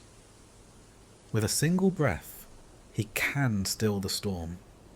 With a single word, he can bring peace. So let him speak into your storm now. Let his presence quiet your thoughts. Let his love still your anxious heart. You are not alone. Your boat is not forgotten. The storm will not last forever. There is a shore ahead. There is peace within your reach. Close your eyes and listen, not to the wind, not to the waves, but to the whisper of the one who stands in the boat with you. Peace, be still. Let it settle over you now. Let it hold you as you sleep. The storm is not stronger than your Saviour, and the morning will come. The desert wind swirled gently across the open plain, carrying with it the dry scent of sand and solitude. In this quiet place, where there were no crowds and no distractions, the earth itself seemed to breathe with calm. The sun dipped low on the horizon, casting long golden rays over the terrain, and shadows began to stretch, silent and soft. Here, in the wilderness, the potter's house stood, simple, unassuming, yet holy. The old craftsman sat at his wheel, his hands caked with clay, his fingers steady and strong. Around him were shelves lined with vessels, each one unique. Some were tall and slender, others short and round. Some gleamed with flawless finish, others bore visible cracks and uneven surfaces, and yet each one had passed through the same hands. It was to this sacred, humble place that God sent the prophet Jeremiah. "Go down to the potter's house," the Lord said, "and there I will give you my message." So Jeremiah went, and he watched. He watched as the potter picked up a lump of clay, shapeless, formless, raw. The potter placed it on the wheel and began to spin it, pressing, pulling, shaping. At first the form began to emerge, a curve here, a line there. But then something went wrong. The vessel did not hold. It collapsed, or cracked, or twisted just slightly out of alignment. And what did the potter do? He did not discard the clay. He did not throw it aside in frustration. He did not abandon the project. Instead, he gathered it gently, pressed it down again, and began to shape it once more, reworking it into something new, something beautiful, something strong. And then the voice of God came to Jeremiah. "Can I not do with you, Israel, as this potter does?" declares the Lord. "Like clay in the hand of the potter, so are you in my hand." There is something deeply comforting and yet deeply humbling about those words. We are not the potter. We are the clay.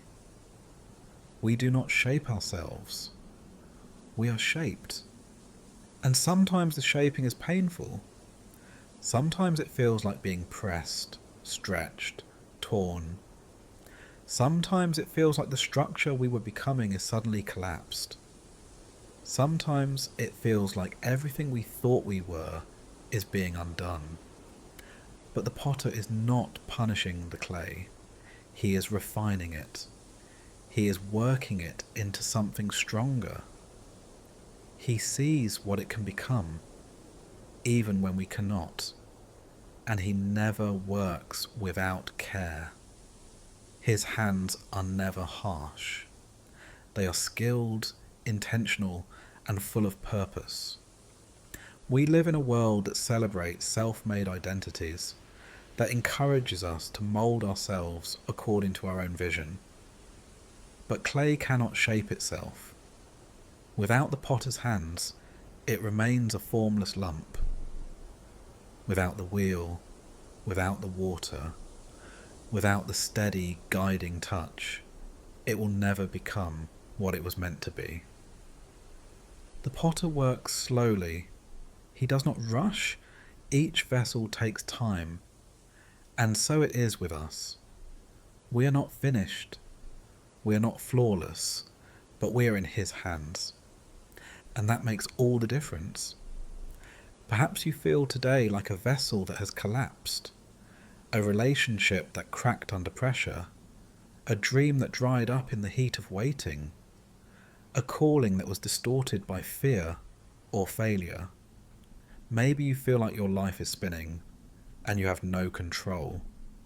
Maybe you've been dropped. Maybe you've been broken.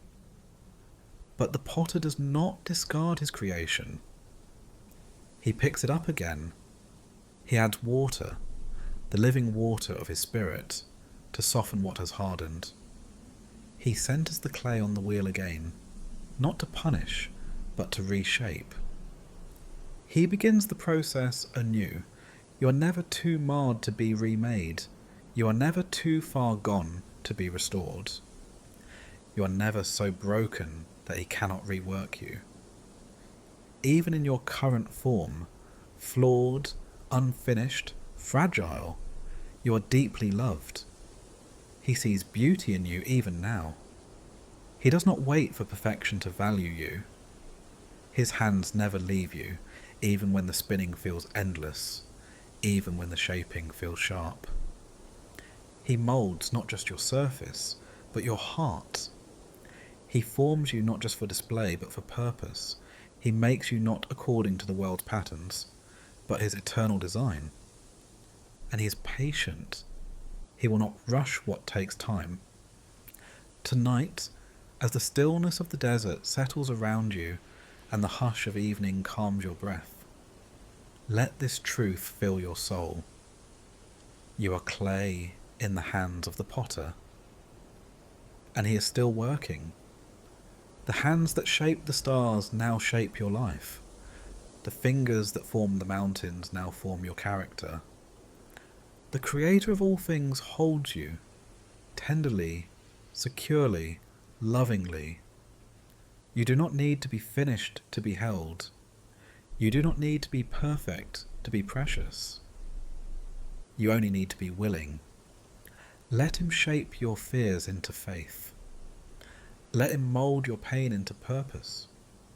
Let him craft your weakness into a vessel of strength. And if tonight all you feel is broken, if all you see is dust, then rest, dear soul. The potter is near. The wheel may spin, but his hands never let go. You are being made into something beautiful, something useful, something eternal. Be still and trust the hands that hold you. You are safe in the shaping. You are loved in the forming. You are clay in the care of the potter. And he is not finished with you yet. The desert can be a lonely place. The endless stretch of barren ground, the distant shimmer of heat against the horizon, the absence of familiar landmarks, all of it can make a person feel small, exposed, and deeply vulnerable.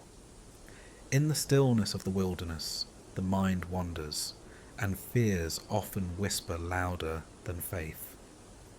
But it is in such places, dry, uncertain, and silent, that the truth of who God is becomes a shelter for the soul. He is my refuge and my fortress, my God in whom I trust. These words, first spoken in Psalm 91, have echoed through the centuries, whispered by kings in caves and prisoners in chains, by mothers in mourning and wanderers in search of home. They are not just poetry, they are a promise. To say that God is a refuge is to declare that he is a safe place, not just physically, but spiritually, emotionally, eternally. A refuge is where the weary run when the world becomes too much. It is where the storm can rage all around, but cannot reach within.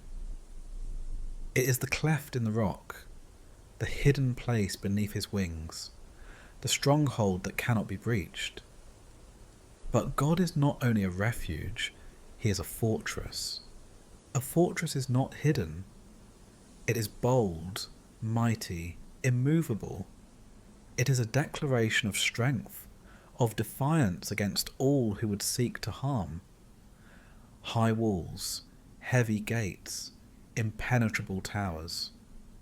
When you're in a fortress, you are not just hidden, you are protected by power greater than your own.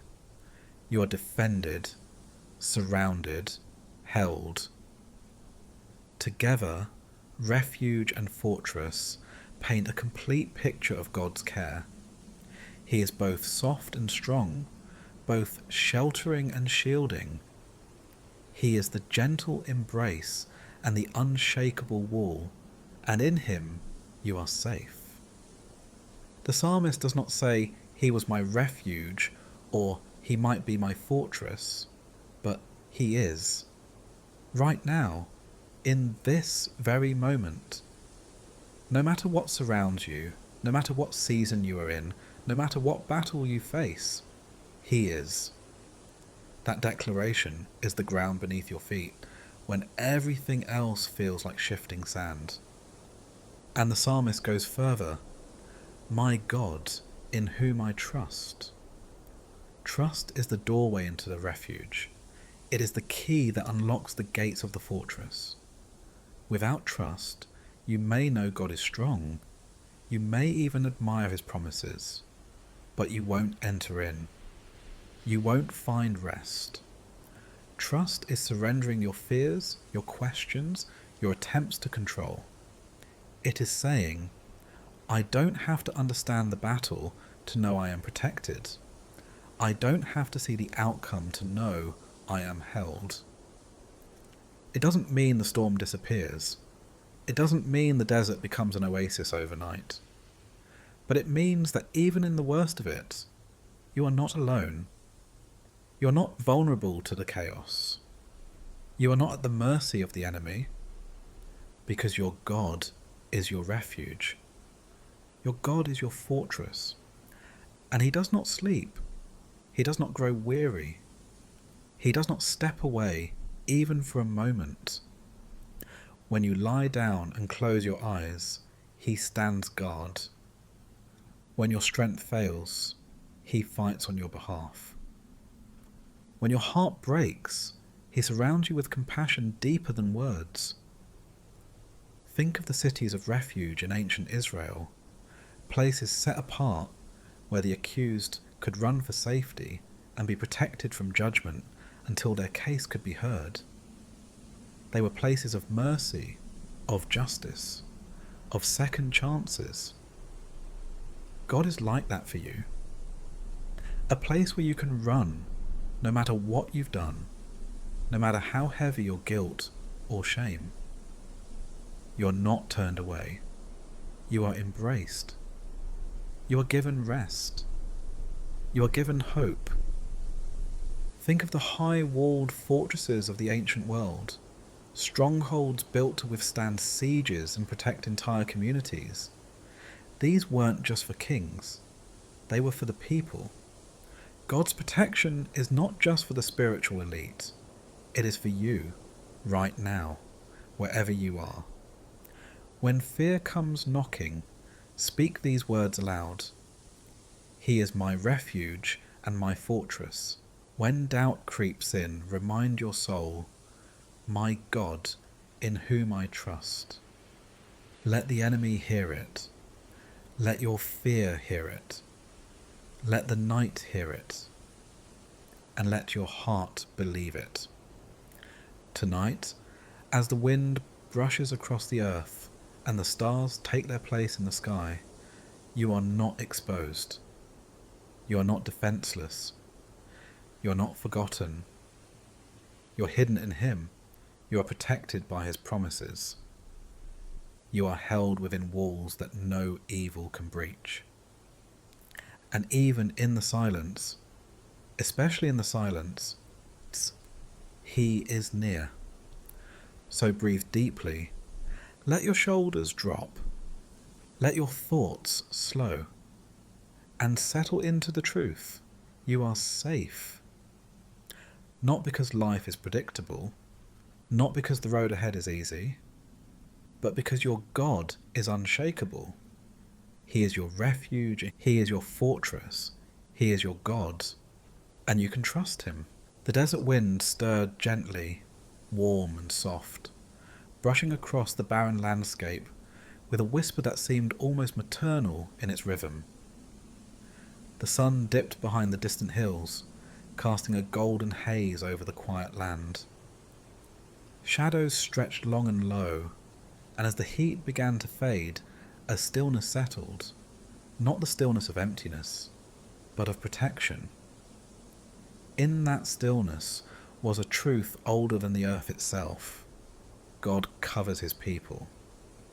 He will cover you with his feathers, and under his wings you will find refuge. His faithfulness will be your shield and rampart. There is something so tender, so comforting about this image of God, not as a distant, thundering voice from heaven, but as a sheltering bird drawing her children in close beneath her wings. It is a portrait of fierce compassion, of powerful, protective love, the kind that surrounds, defends, now soothes all at once. Consider the mother bird, aware of every danger around her, the sweeping hawk, the slithering serpent, the sudden storm, and yet focused entirely on her young. She lifts her wings without hesitation, spreads them wide, and gathers her chicks beneath them. She offers warmth when the cold creeps in, shade when the sun is relentless, safety when the night is filled with threats. Her wings are not merely a shield, they are a promise that no harm will reach them without first going through her. This is how God loves you, not with distant admiration, not with conditional care, but with wings stretched wide and unflinching attention. He sees what you cannot see, the things that move in the dark, the voices that whisper lies, the arrows that fly when you're unaware. He sees them all, and before they can reach you, his wings rise to shelter you. And those wings? They are not fragile. They are not unsure. They are strong and sure, covered in feathers of faithfulness. His faithfulness will be your shield and rampart, says the psalmist. Not your performance, not your record, not your reputation. His faithfulness. That means your protection does not depend on how strong your faith is, but how strong his love is. And his love is unbreakable. To rest under his wings is to admit that you cannot protect yourself. It is to surrender the illusion of control and come close. Closer than your fears. Closer than your failures. Closer than anything that threatens you. Under his wings, there is room for the real you. Not the polished version, not the brave face, but the one who is tired, afraid, and longing for rest. In the Gospels, Jesus echoed this very imagery. Standing before Jerusalem, heart heavy with sorrow, he cried, Jerusalem, Jerusalem, how often I have longed to gather your children together, as a hen gathers her chicks under her wings, and you were not willing. That longing still echoes through eternity. Jesus still desires to draw us in, to cover us with grace, to be our refuge in the storm. But he does not force us.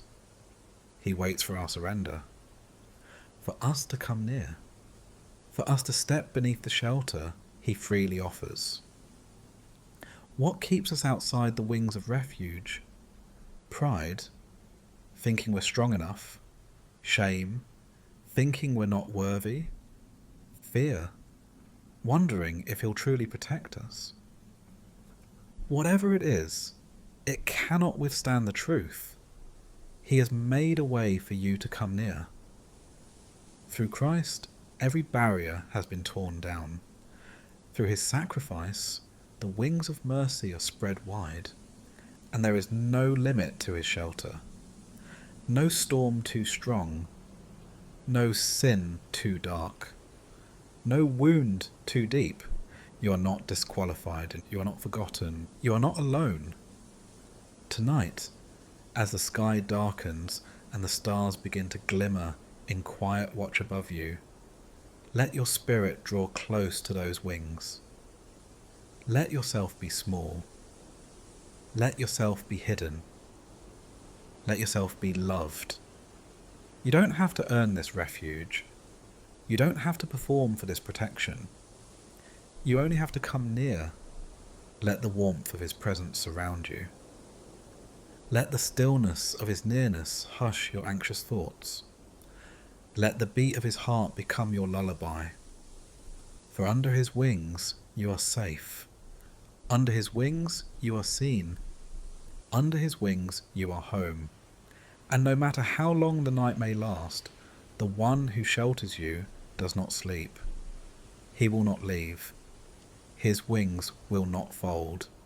His love will not fail. Rest now, beloved. You are covered. The desert night had fallen completely, cloaking the wilderness in a soft, deep stillness.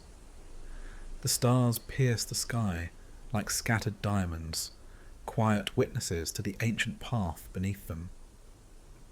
The wind moved more gently now, a cool and constant presence brushing over the rocks and sand, as if the earth itself were whispering secrets to the heavens. In such a place, where distractions are few and the noise of the world grows faint, the soul becomes aware of its own need for light. Not merely physical light, but guidance, direction, clarity. It is in this quiet, sacred space that the words of the psalmist return to our hearts like a lantern offered in the darkness. Your word is a lamp to my feet and a light to my path. Not a floodlight, not a blazing sun, a lamp. A lamp gives just enough light for the next step. In a world that demands clarity and full understanding before we move, God offers us something different. He offers his word, his voice, his truth, his promises, as a lamp. A steady, glowing presence that illuminates the path ahead just enough for us to walk forward in faith, not sprint, not plan years in advance, just walk, one faithful step at a time. This kind of guidance requires trust. We often want God to show us the entire journey, the destination, the detours, the timing. We want blueprints and maps, guarantees and explanations. But he gives us a lamp. Why? Because the lamp keeps us close to him. It keeps us dependent. It teaches us to listen, not just once, but daily. It leads us to relationship, not just information.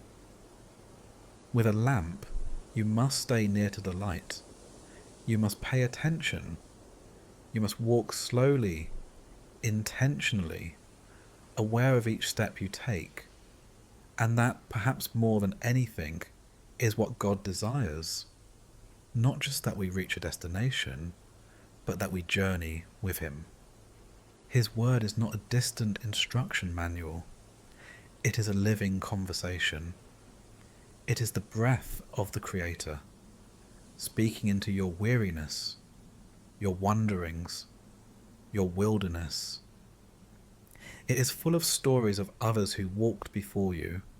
Abraham stepping into the unknown, Moses walking through parted waters, David running from caves and yet declaring God's faithfulness, Mary trusting the impossible, Paul pressing on through every hardship with hope. They too walked with a lamp, not a spotlight. God's word is a lamp because life is often uncertain. There are seasons when the road ahead is dim, when grief clouds the way, when decisions loom, when change is coming, but the outcome is unclear. There are moments when you feel lost, when you're unsure if you're even headed in the right direction. And it's in those moments that the lamp becomes most precious. It doesn't always show you the why. It doesn't always give you answers. But it shows you where to place your foot next. It says, forgive here, wait here. Speak truth in love here. Trust me here. Rest here. And slowly, quietly, the path unfolds. One step, one page, one promise at a time. The world offers you countless other lights. Logic, trends, emotions, opinions. But they flicker, they shift, they can lead you far off course. Only one light is sure. Only one is steady in every storm. Only one has the power to guide your soul through shadow and sun alike. The Word of God. It is a light in your sorrow, reminding you that you are not alone.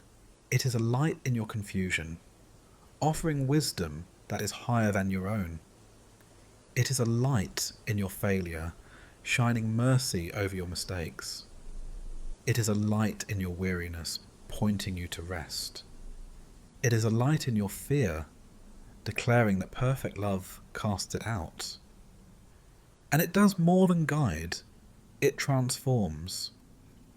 The more time you spend with it, the more your heart begins to change. Your desires align with His. Your thoughts are renewed.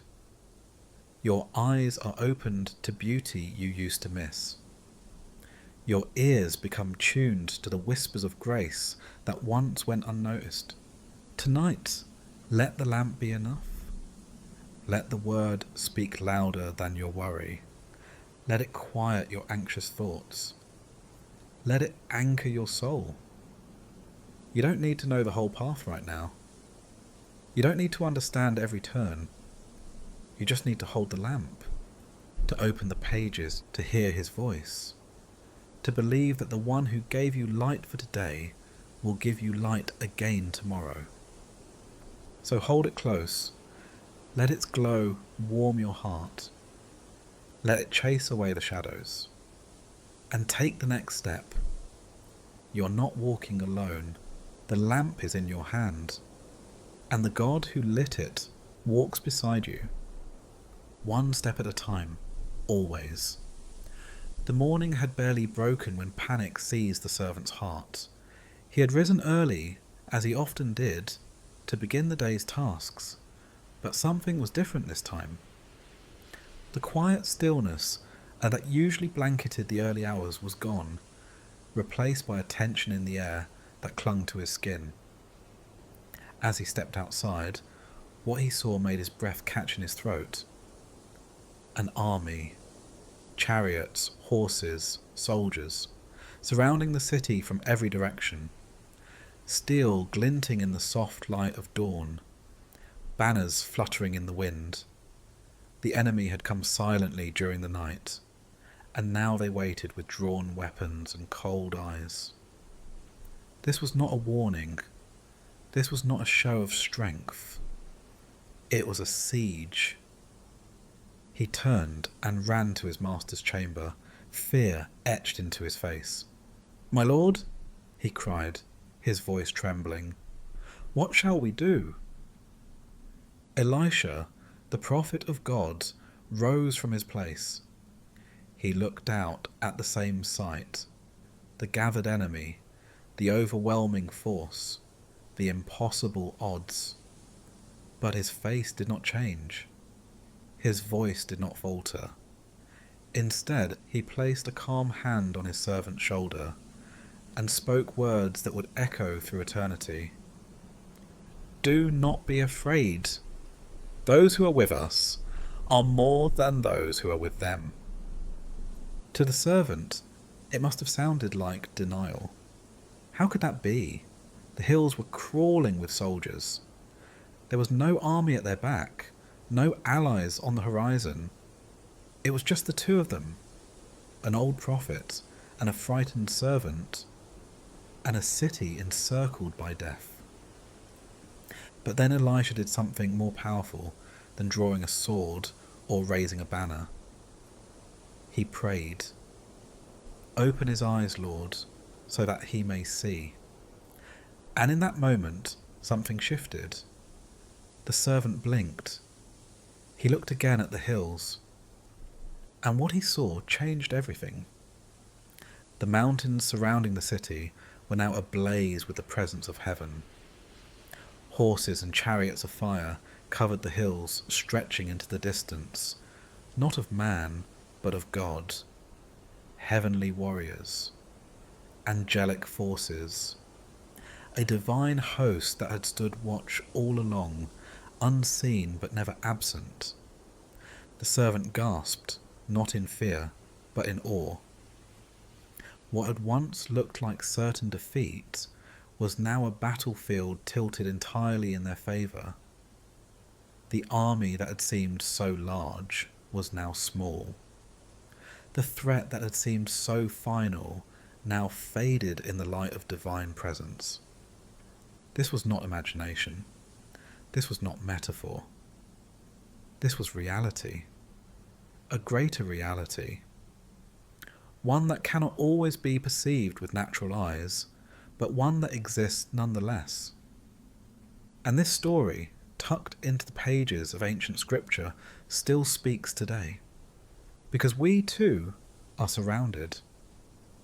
Not always by physical armies, but by unseen battles, by fear, by anxiety, by sickness, by despair, by doubt.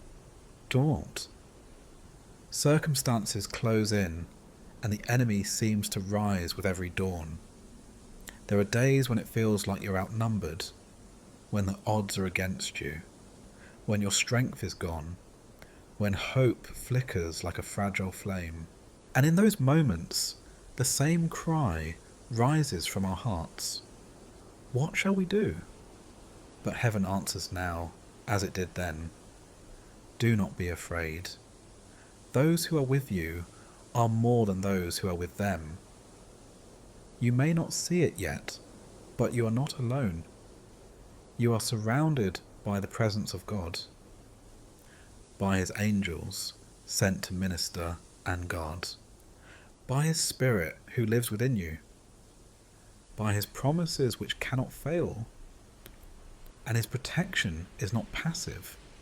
He does not merely observe, he defends, he fights, he speaks on your behalf, he surrounds you with peace even as the battle rages. The enemy may still be visible, but so is the glory of God to those who have eyes to see. That is the miracle of Elisha's prayer, not that God sent help, but that he revealed it. It was already there, and it is there for you now. Sometimes we don't need God to change our circumstances. We need him to open our eyes, to see that his hand is already moving, that his strength is already holding us, that his grace is already at work behind the scenes. Tonight, if your heart is weary, if you feel hemmed in by pressures you cannot name, let this truth wash over you like rain in the wilderness. You are not outnumbered. You are not abandoned. You are not exposed. You are surrounded by a love that will not let go, surrounded by mercy, surrounded by strength, surrounded by peace that passes understanding. So rest now, not because the enemy has vanished, but because God's presence is greater. Lie down and sleep, not because you've won the battle, but because the battle is the Lord's, and he does not lose. Breathe deeply. Let fear fall away. Let your eyes be opened to the unseen. And know this, what surrounds you may be strong, but what surrounds that is stronger still. The hills are full. And you are safe. Always. It was the quiet cry of a soul unravelling. No one else may have heard it.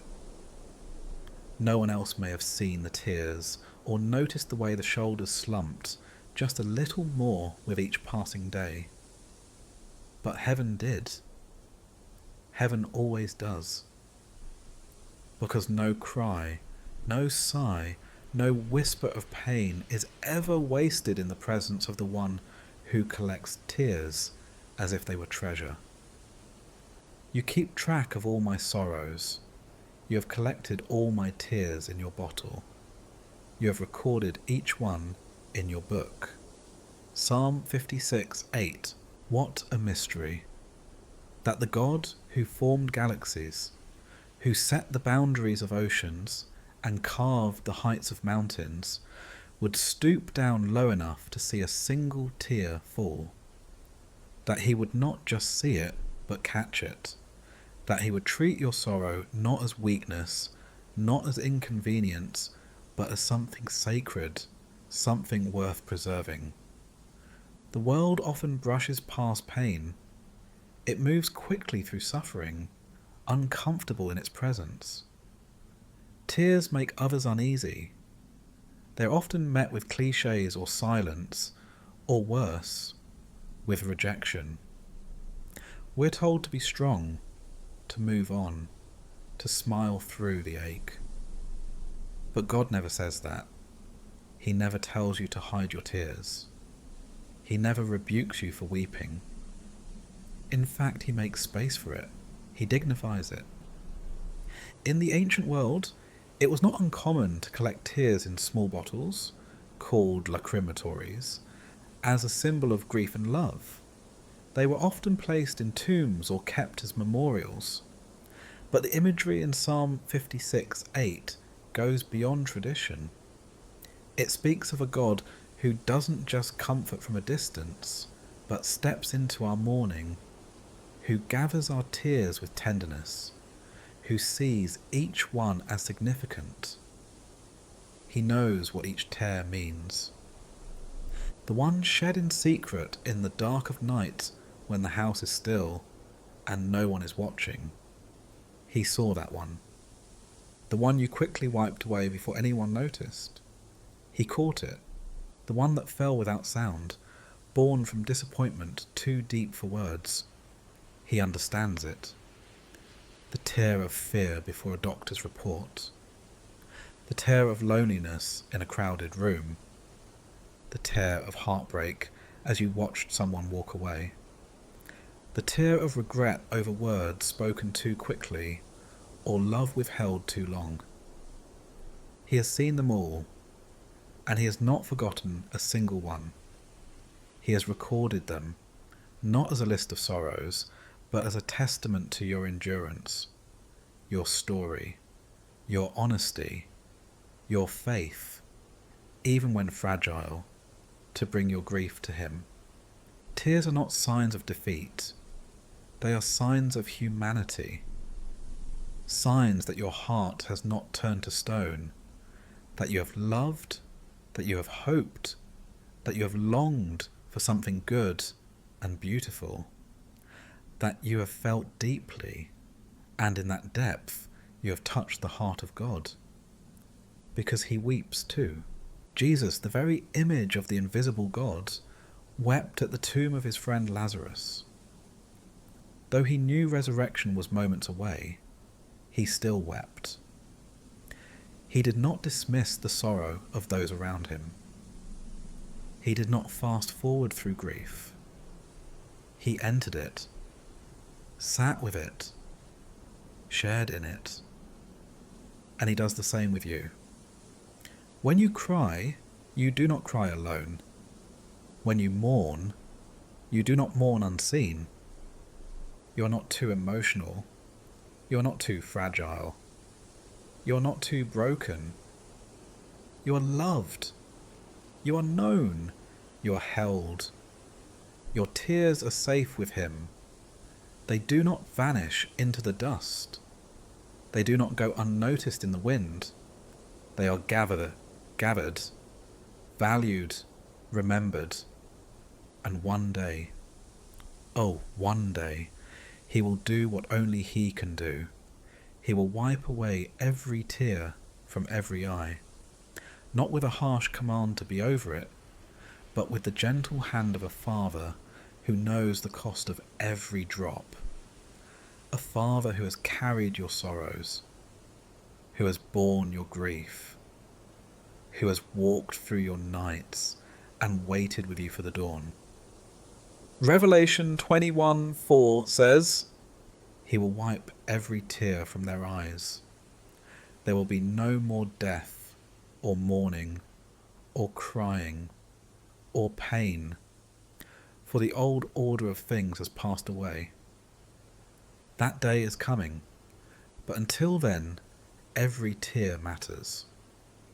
So if you find yourself crying tonight, for any reason, or for no reason you can explain, know this: you are not weak. You are not failing. You are not forgotten. You are human. You are loved by a God who catches every tear, a God who walks through the valley with you, a God who speaks comfort in the silence, a God who records your sorrows not to shame you, but to one day redeem every last one. Sleep now, not because your heart doesn't ache, but because you are held by the one who aches with you. He is near. He is watching.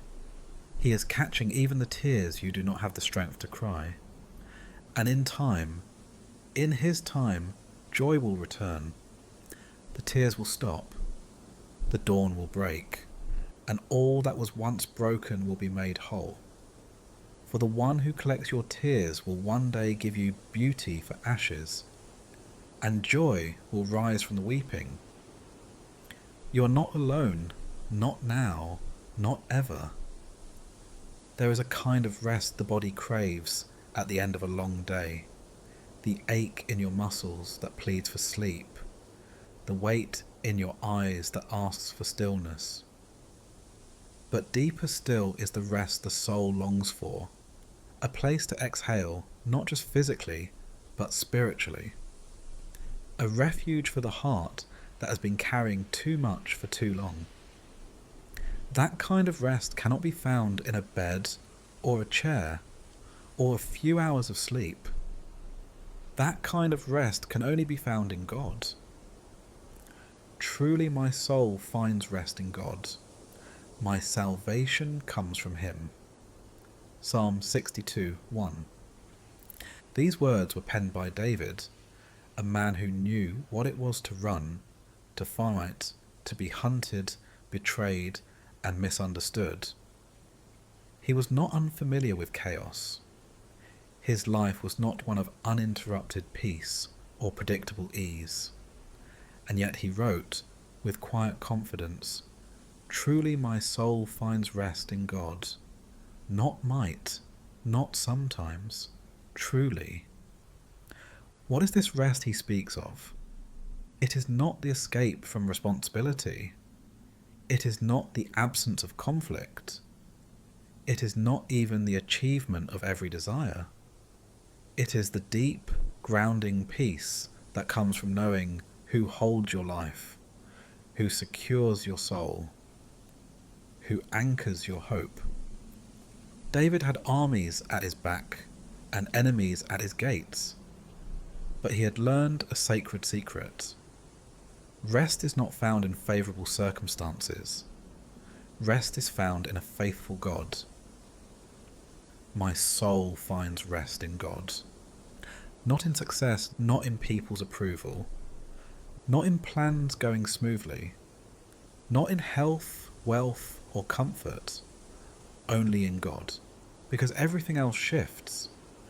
Everything else can be taken. The things we often look to for peace, a secure job, a peaceful home, a perfect relationship, a clear path forward, all of them are temporary. They can falter. They can change. But God, he is unchanging, eternal, constant. And when the soul roots itself in him, it finds the kind of rest that no storm can shake. It's the rest that comes from knowing you don't have to strive to be loved. You don't have to perform to be accepted. You don't have to fear the unknown, because he is already there. You don't have to control everything, because he is in control. It's the rest that whispers, I am enough, because he is enough. This rest doesn't always change what's happening around you, but it will change what's happening within you. It will calm the anxious thoughts. It will silence the accusing voices. It will still the racing heart. It will restore the weary soul. And it's available right now, right here. You don't have to earn it. You don't have to wait for the perfect moment. You don't have to be in the perfect mindset. You only have to come. Come with your worries. Come with your questions. Come with your brokenness. Come with your burdens. And rest.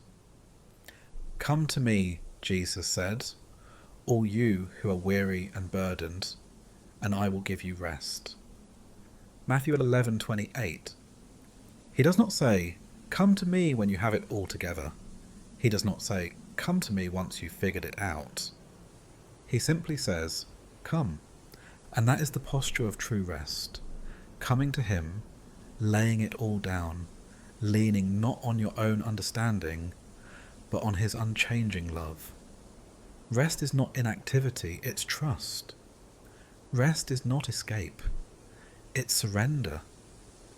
Rest is not passivity, it's confidence.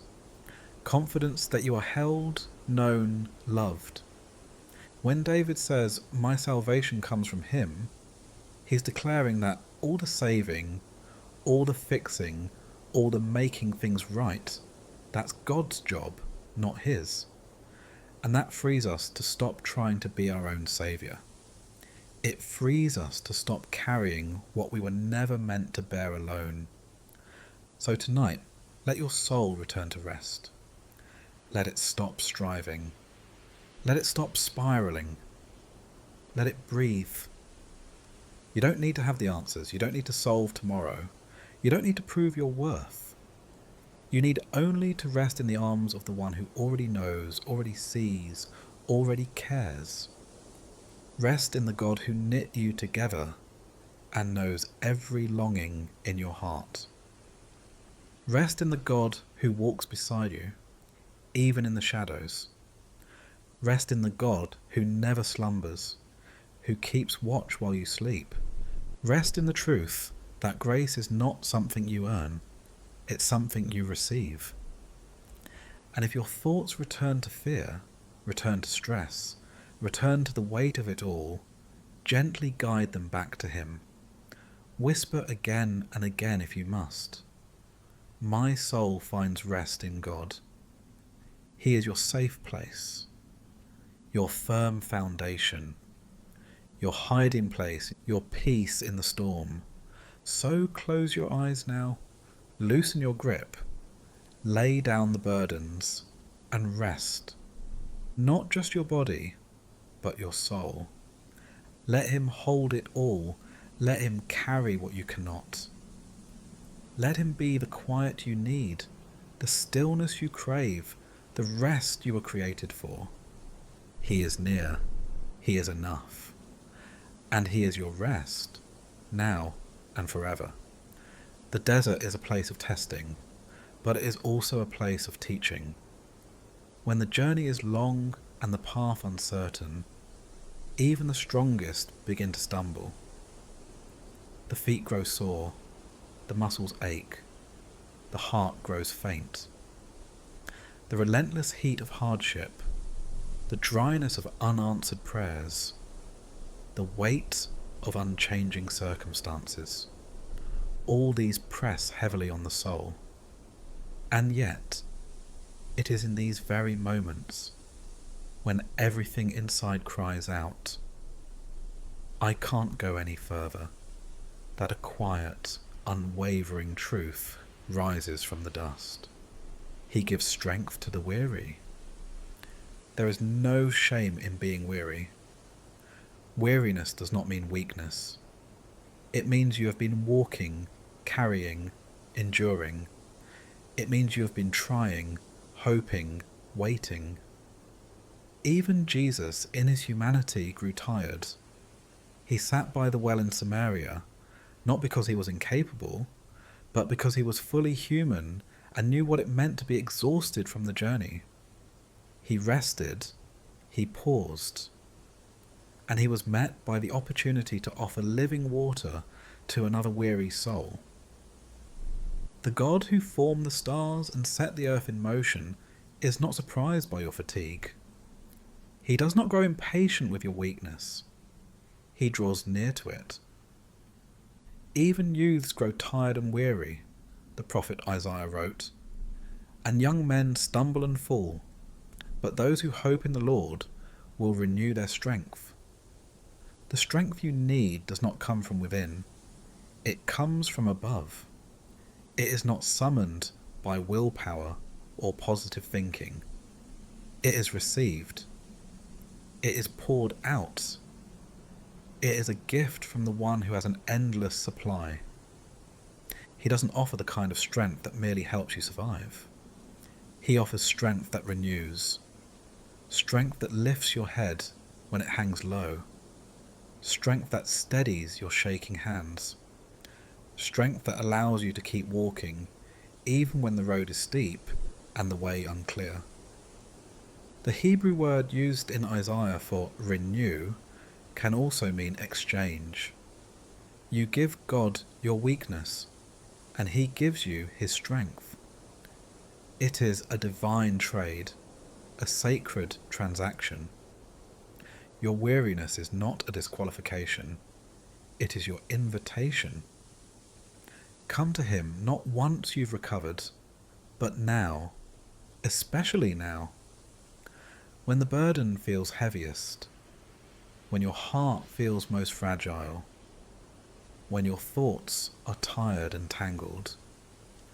That is when he meets you most tenderly. Sometimes his strength comes in a rush, like wind that fills your lungs with fresh purpose. Other times it comes like a slow river, steady, quiet, flowing beneath the surface. You may not always feel it instantly, but it's there, working, restoring, preparing you to rise again. He gives strength not just to the capable, but to the willing, to those who show up, even when they don't know how to keep going, to those who say, "God, I'm tired," but who turn their face toward him anyway, to those who whisper prayers with trembling lips, who drag their feet forward in faith, one step at a time. Strength for the weary is not just about energy, it's about hope. It's the deep assurance that you're not walking alone, that the God who calls you will also carry you, that he has not abandoned you to the wilderness, but walks through it with you, each day supplying what you need.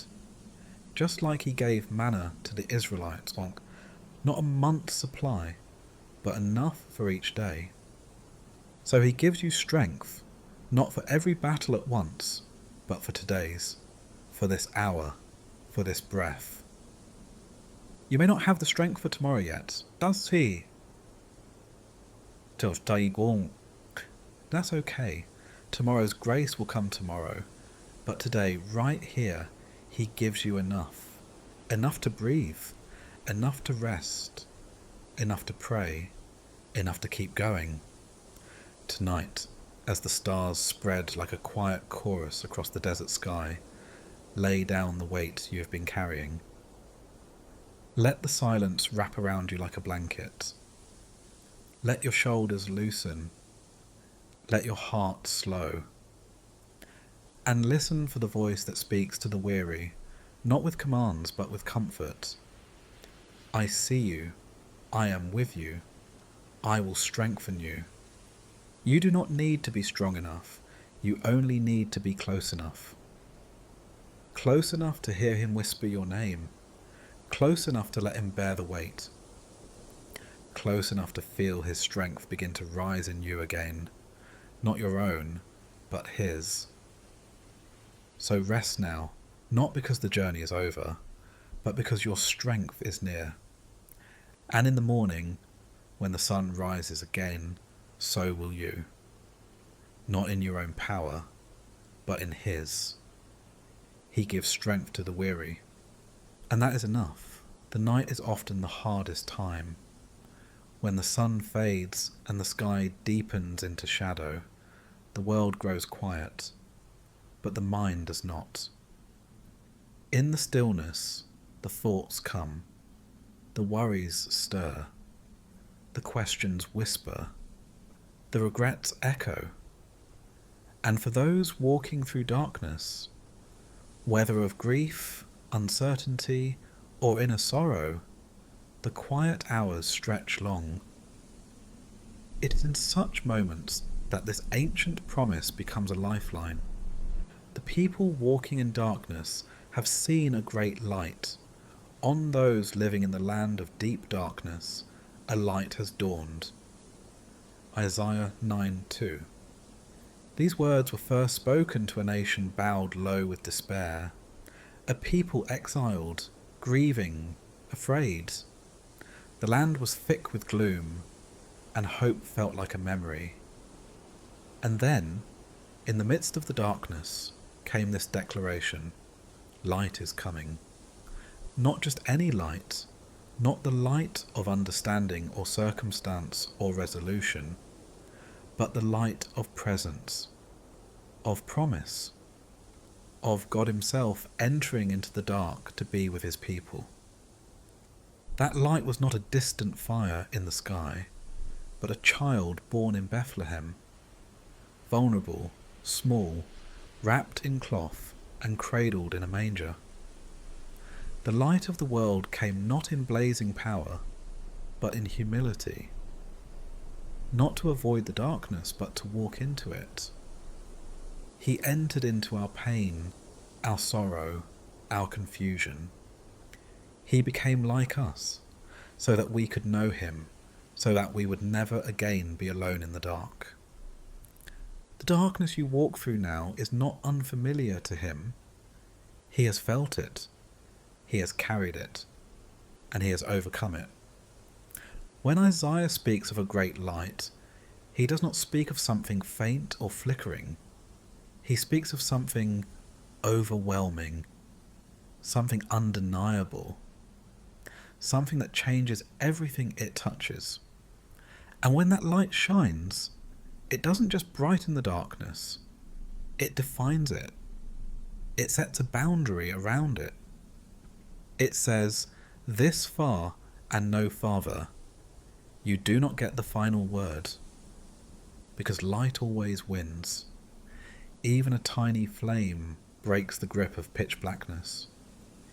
Even a single star pierces the vast expanse of a moonless sky. Even the smallest flicker of hope, when held in the hand of God, becomes a torch no shadow can extinguish. If you feel like you are walking in darkness tonight, know this: God is not afraid of it.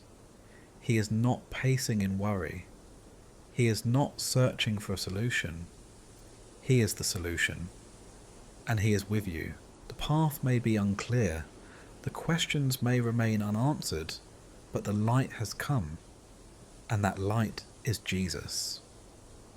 In him, the night is no longer the end of the story. In him, every darkness becomes temporary. In him, even the valley of the shadow of death becomes a passageway, not a prison. We often long for light to come in the form of changed circumstances, healing, resolution, restoration. And while God certainly moves in those ways, the deeper miracle is when the light comes within the darkness, not after it, but during. When peace rises like a candle in the storm, when hope begins to glow in the middle of the waiting, when joy returns in quiet moments, even when nothing else has changed. The light doesn't always erase the darkness immediately. Sometimes it simply enables us to see what we couldn't see before. His hand holding ours, his promises still true, his mercy still flowing, his faithfulness still unbroken. And when you see it, even just a glimpse, it gives you enough strength for the next step, enough courage for another breath, enough peace to rest, even if the path is not yet clear. The light shines in the darkness, and the darkness has not overcome it. John 1:5. It never has, and it never will. So tonight, if the darkness feels heavy, if your soul aches for morning, remember this.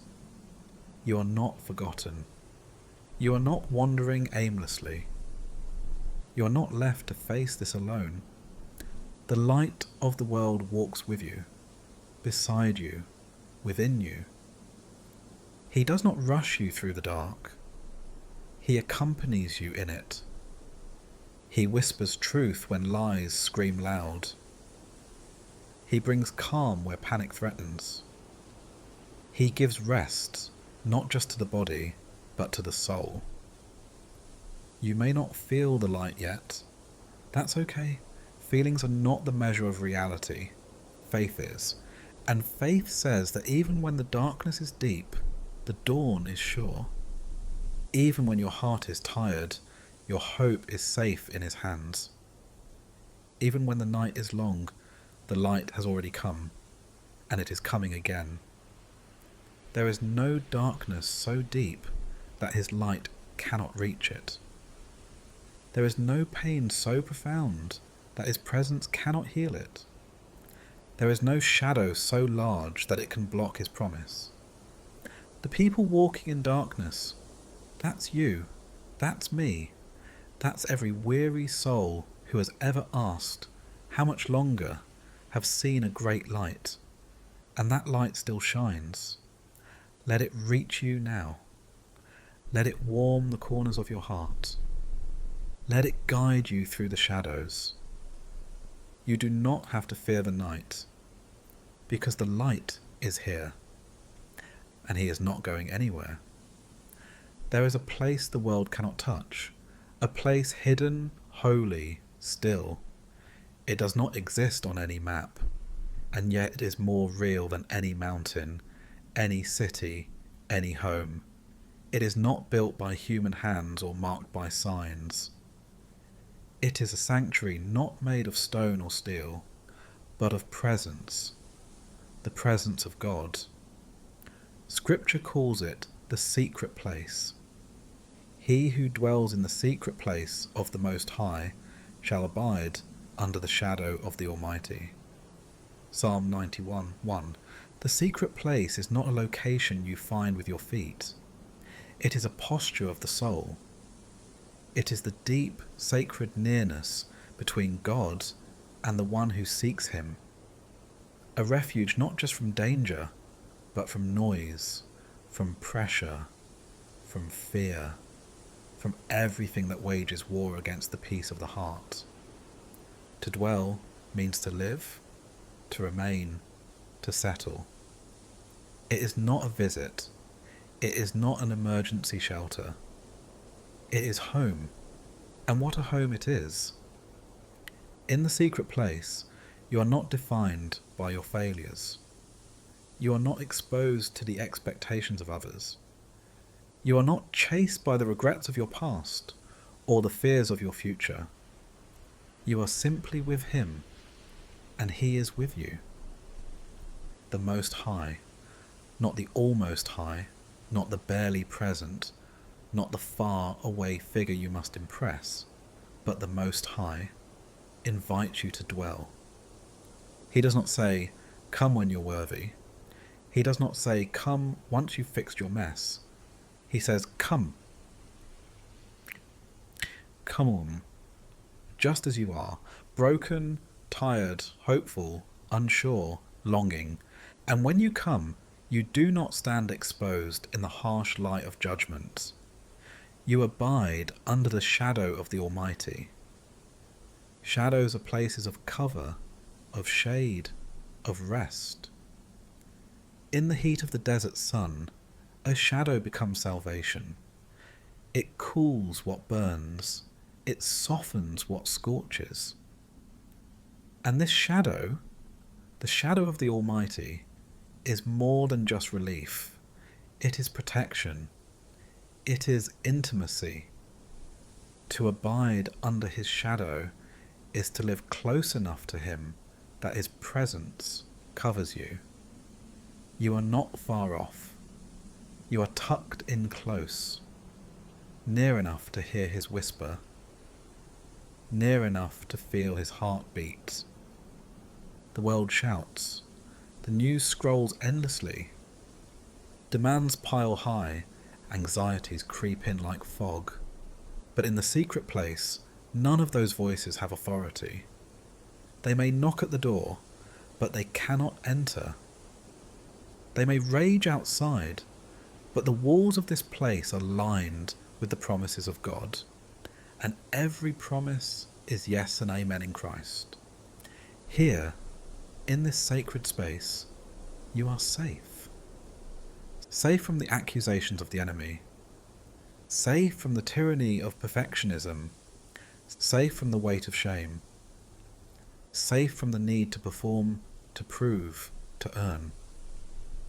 Because here, your identity is not in what you do. It is in whose you are. Here, love is not a reward. It is the atmosphere.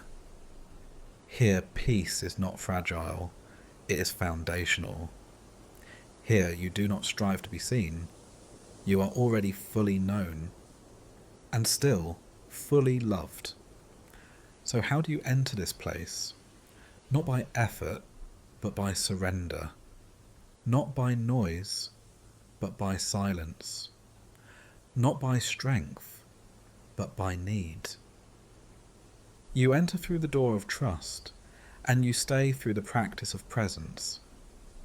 It might begin with a whispered prayer in the dark, a breath drawn slowly before the day begins, a verse repeated like a lifeline when fear closes in. It might happen in the stillness of early morning, or the hush of midnight, or the unnoticed moments in between, folding laundry, washing dishes, walking through a quiet street. Any place can become the secret place when your heart turns to him. Because the secret place is not about escaping life, it's about encountering God in the middle of it. And the more time you spend there, the more it begins to change you. You walk into the day carrying peace that isn't shaken by pressure. You face conflict with grace that isn't earned. You speak words shaped by love, not insecurity. You breathe differently, move differently, live differently, because you have been with him. And just as the secret place is hidden, so is the transformation it brings. Others may not see it immediately. They may not understand the quiet strength, the unexplainable peace. But you will know. You will know that when the world felt loud, you found silence in him. When fear tried to take root, you were grounded in his truth. When everything seemed uncertain, you stood firm beneath his shadow. So tonight, as the sky darkens and the quiet of night wraps around you like a soft blanket, let your soul return to the secret place. You do not have to travel far. You only have to turn your heart toward him. Let the door close on the noise. Let the shadows of his wings cover you. Let your breathing slow. Let your thoughts quiet. And simply be.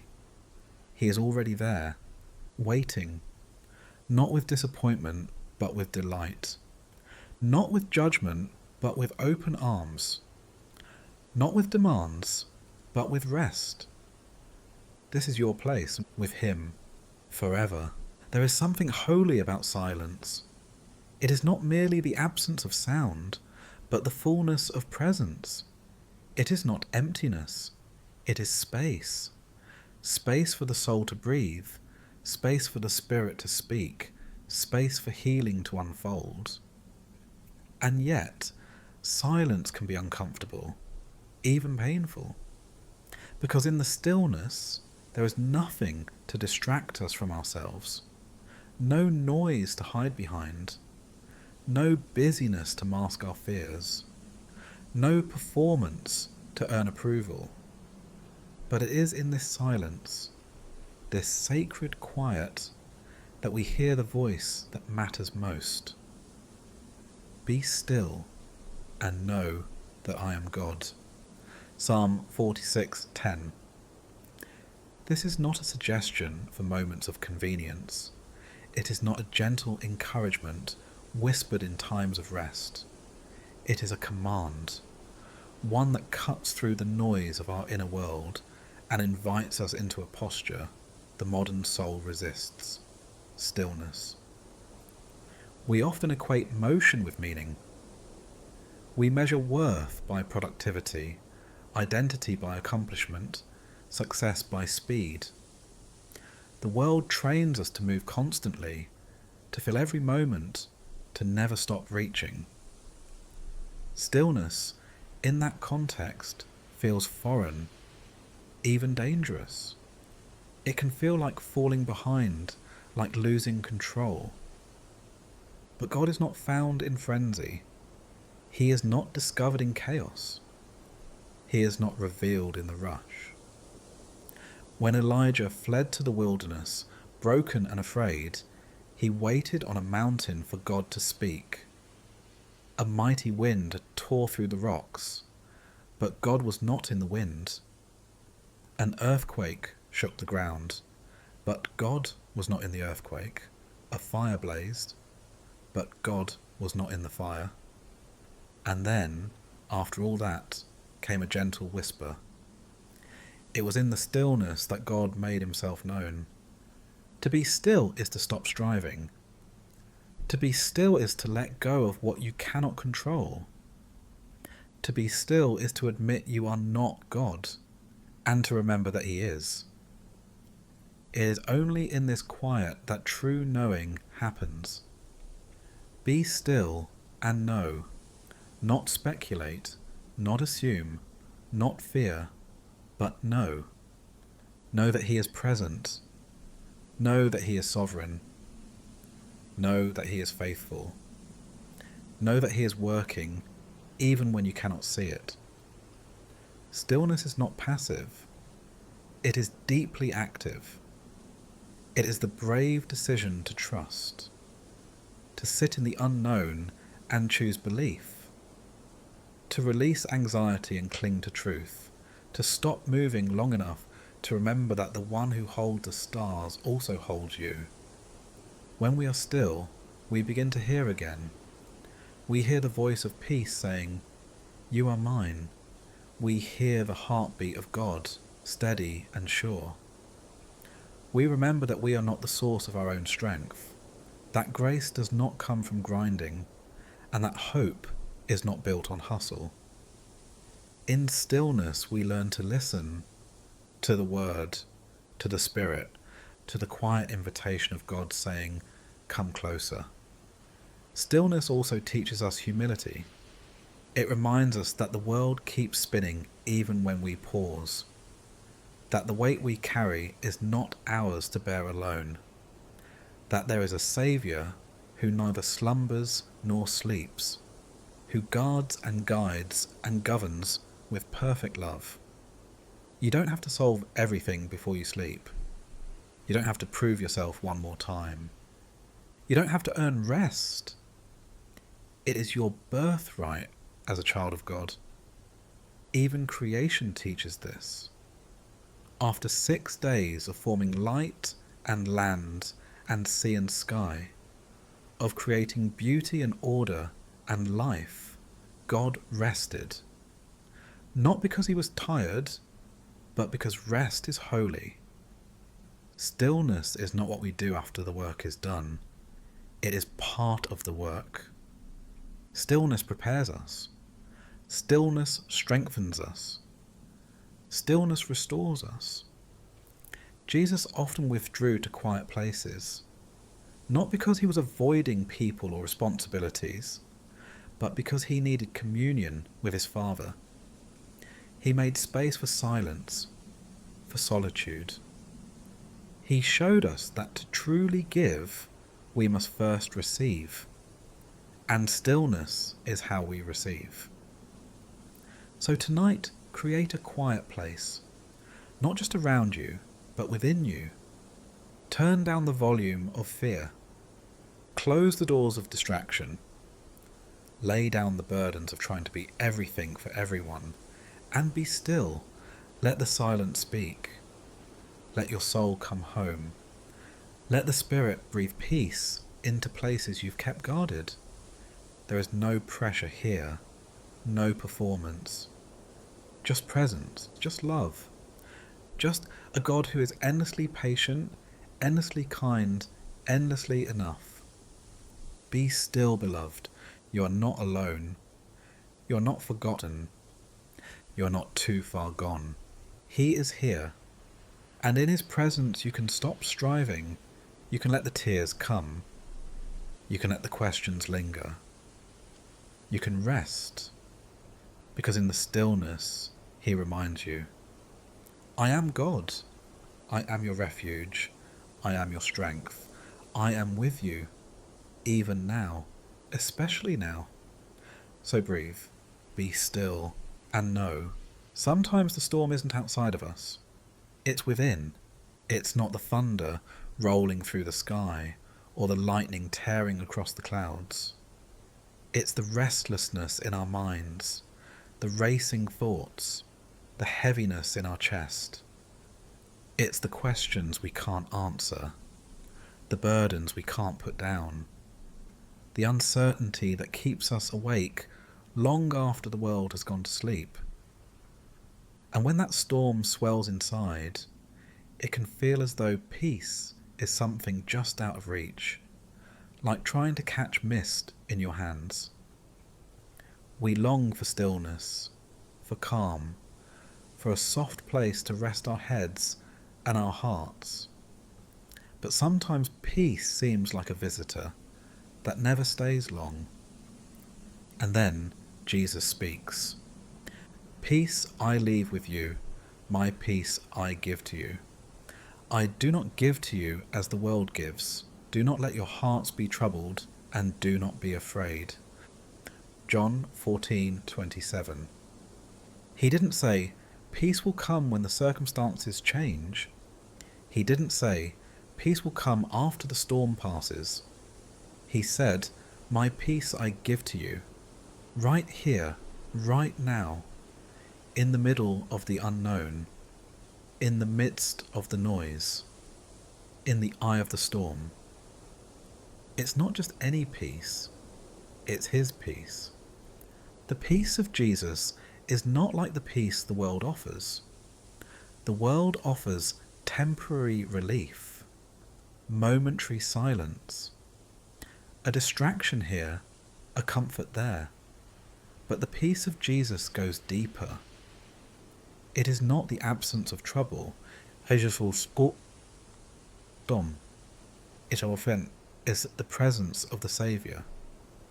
The kind of peace Jesus gives is the kind that can sleep in a storm, the kind that walks through a raging crowd with composure, the kind that kneels in a garden, sweating blood, and still says, your will be done.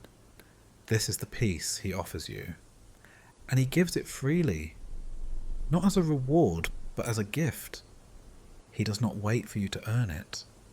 He does not wait for you to be strong enough, good enough, calm enough. He gives it because you are his. He gives it because he loves you. He gives it because he knows how much you need it. So what does it mean to receive this peace? It means letting go of the illusion of control. It means surrendering the weight you've been carrying, the decisions, the expectations, the what-ifs and if-onlys. It means trusting that he is who he says he is, faithful, kind, near, and good. It means breathing deeply, even when the future is uncertain. It means anchoring your soul not in what you can see, but in who you know. It means saying, even here, even now, I will rest because his peace is mine. You don't have to wait for everything to be perfect to know peace. You don't have to wait for every prayer to be answered, every fear to be silenced, every need to be met. The peace of Christ is available even in the waiting, even in the heartbreak, even in the in-between. It's the peace that guarded Paul and Silas in prison as they sang hymns in chains. It's the peace that held Peter as he slept soundly between two guards the night before his trial. It's the peace that filled Stephen's face with radiance, even as stones flew toward him. It's the peace that wrapped around Jesus himself as he stood silent before Pilate. That peace has not diminished. It has not faded. It has not changed. It is yours. It is here. Do not let your hearts be troubled, Jesus says. Not because there is nothing troubling, but because even in the trouble, he is present. Even in the fear, he is stronger. Even in the unknown, he is steady. Let your heart receive this tonight. Let it sink in slowly. Let it quiet the noise inside. Let it cover your thoughts like a soft blanket. Let it remind you that you don't walk alone. Peace is not a place. It's a person. And he is with you. He walks beside you through the storm. He sits with you in the silence. He speaks to the chaos within you and says, "Peace, be still." And the wind knows his voice. So does your soul. Let it listen. Let it rest. Let the peace of Christ, deeper than logic, wider than fear, stronger than circumstance, guard your heart and your mind tonight. You are not forgotten. You are not unworthy. You are not too far gone. You are beloved. You are covered, and you are held in perfect peace by the one who calms the sea and calls you his own. Let go now. Lay your burdens down. Close your eyes and let peace rise. There are days when it feels like you're walking uphill in the dark, when every step forward feels heavier than the last, and your soul begins to ask the question that echoes through the ages: where does my help come from? Not the help that offers temporary relief or surface level fixes, but the kind of help that lifts the weight from your spirit, that anchors you when everything else feels uncertain, that sees you, knows you, and meets you in your deepest need. In those moments, Psalm 121 rises like a steady voice through the wind. I lift up my eyes to the hills. Where does my help come from? My help comes from the Lord, the maker of heaven and earth. It begins not with answers, but with a look upward. I lift up my eyes, not down at the problem, not inward at the confusion, not around at the chaos, but up. There is something powerful about that simple act, lifting your eyes. It is an act of defiance against despair. A declaration that even though the world may swirl with uncertainty, your soul will not be swallowed by it. That you will not stay bowed under the weight of fear, but will fix your gaze on the one who reigns above it. The psalmist does not lift his eyes to the mountains because they are his source of hope, but because they remind him of who is higher still. He lifts his eyes beyond what is visible, beyond what is natural, beyond what is overwhelming, and he remembers that his help comes from the Lord. Not just any Lord, the maker of heaven and earth, the one who spoke galaxies into being, the one who carved the ocean depths with his voice, the one who shaped the human soul and knows every breath before it's drawn. That is where your help comes from. Not from your own strength, not from perfect plans, not from the absence of difficulty, but from the Lord, the Creator, Sustainer and Keeper of all things. He does not offer generic help. He does not send distant comfort. He is present, near, intimately involved. He doesn't just know your need, he understands it. He doesn't just see the path ahead, he walks it with you. The psalm continues, "He will not let your foot slip. He who watches over you will not slumber.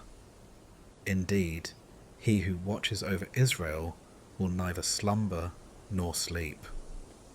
Think of that. He never sleeps. You may grow weary, but he does not. You may close your eyes in exhaustion, but his eyes are always on you. While you rest, he remains. While you wonder, he works. While you sleep, he keeps watch, not with distant observation, but with loving attention.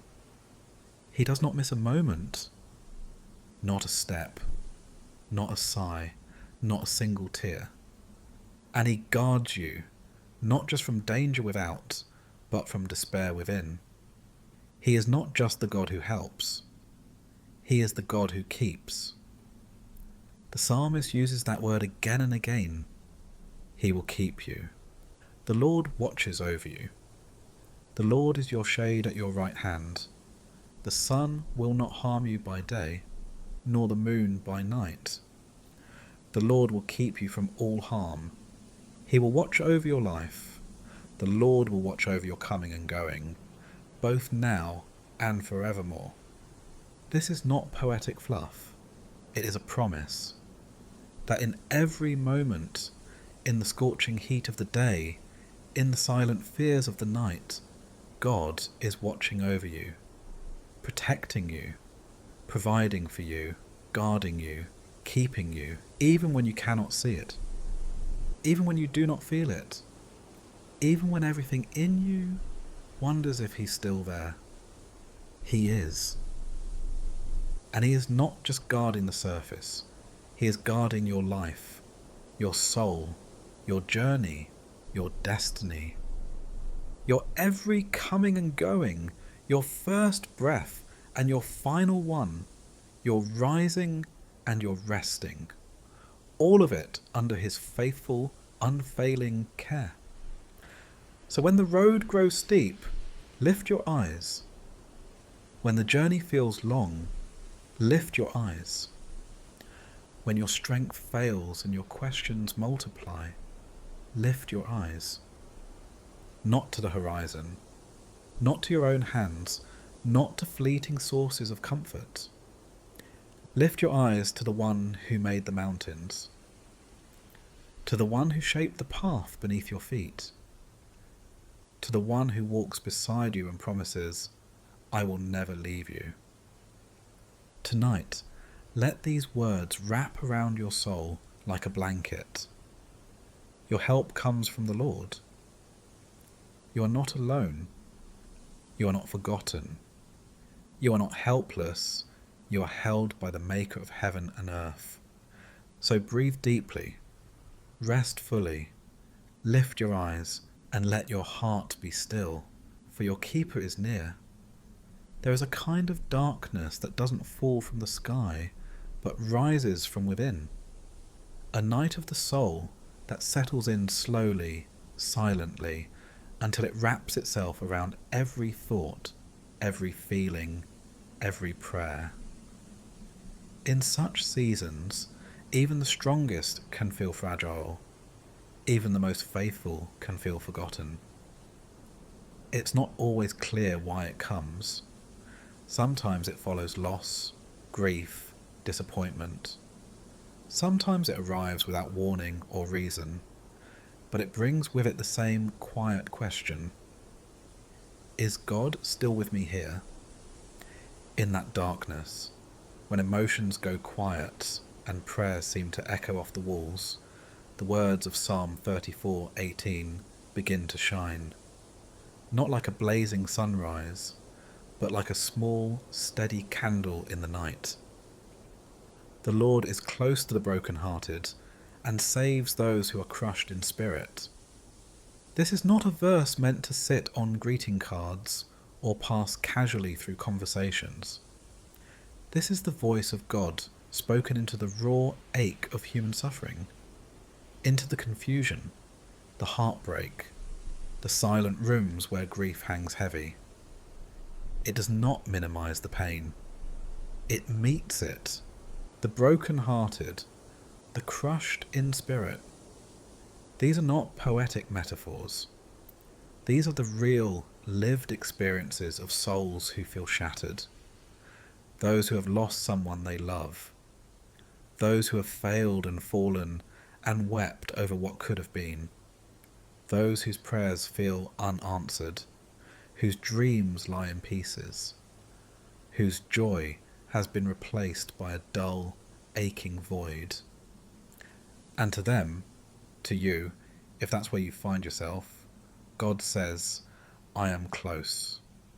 Not eventually, not when you're healed, not when you've figured it out or learnt the right words to pray, now. In the middle of the ache, in the place where tears fall freely and you're not sure how to stand back up, He is close, not watching from a distance, but sitting beside you. Not waiting for you to get it together, but entering into your pain with you, not ashamed of your sadness or overwhelmed by your sorrow. He draws near, tenderly, quietly, faithfully, and He doesn't just come to comfort, He comes to save.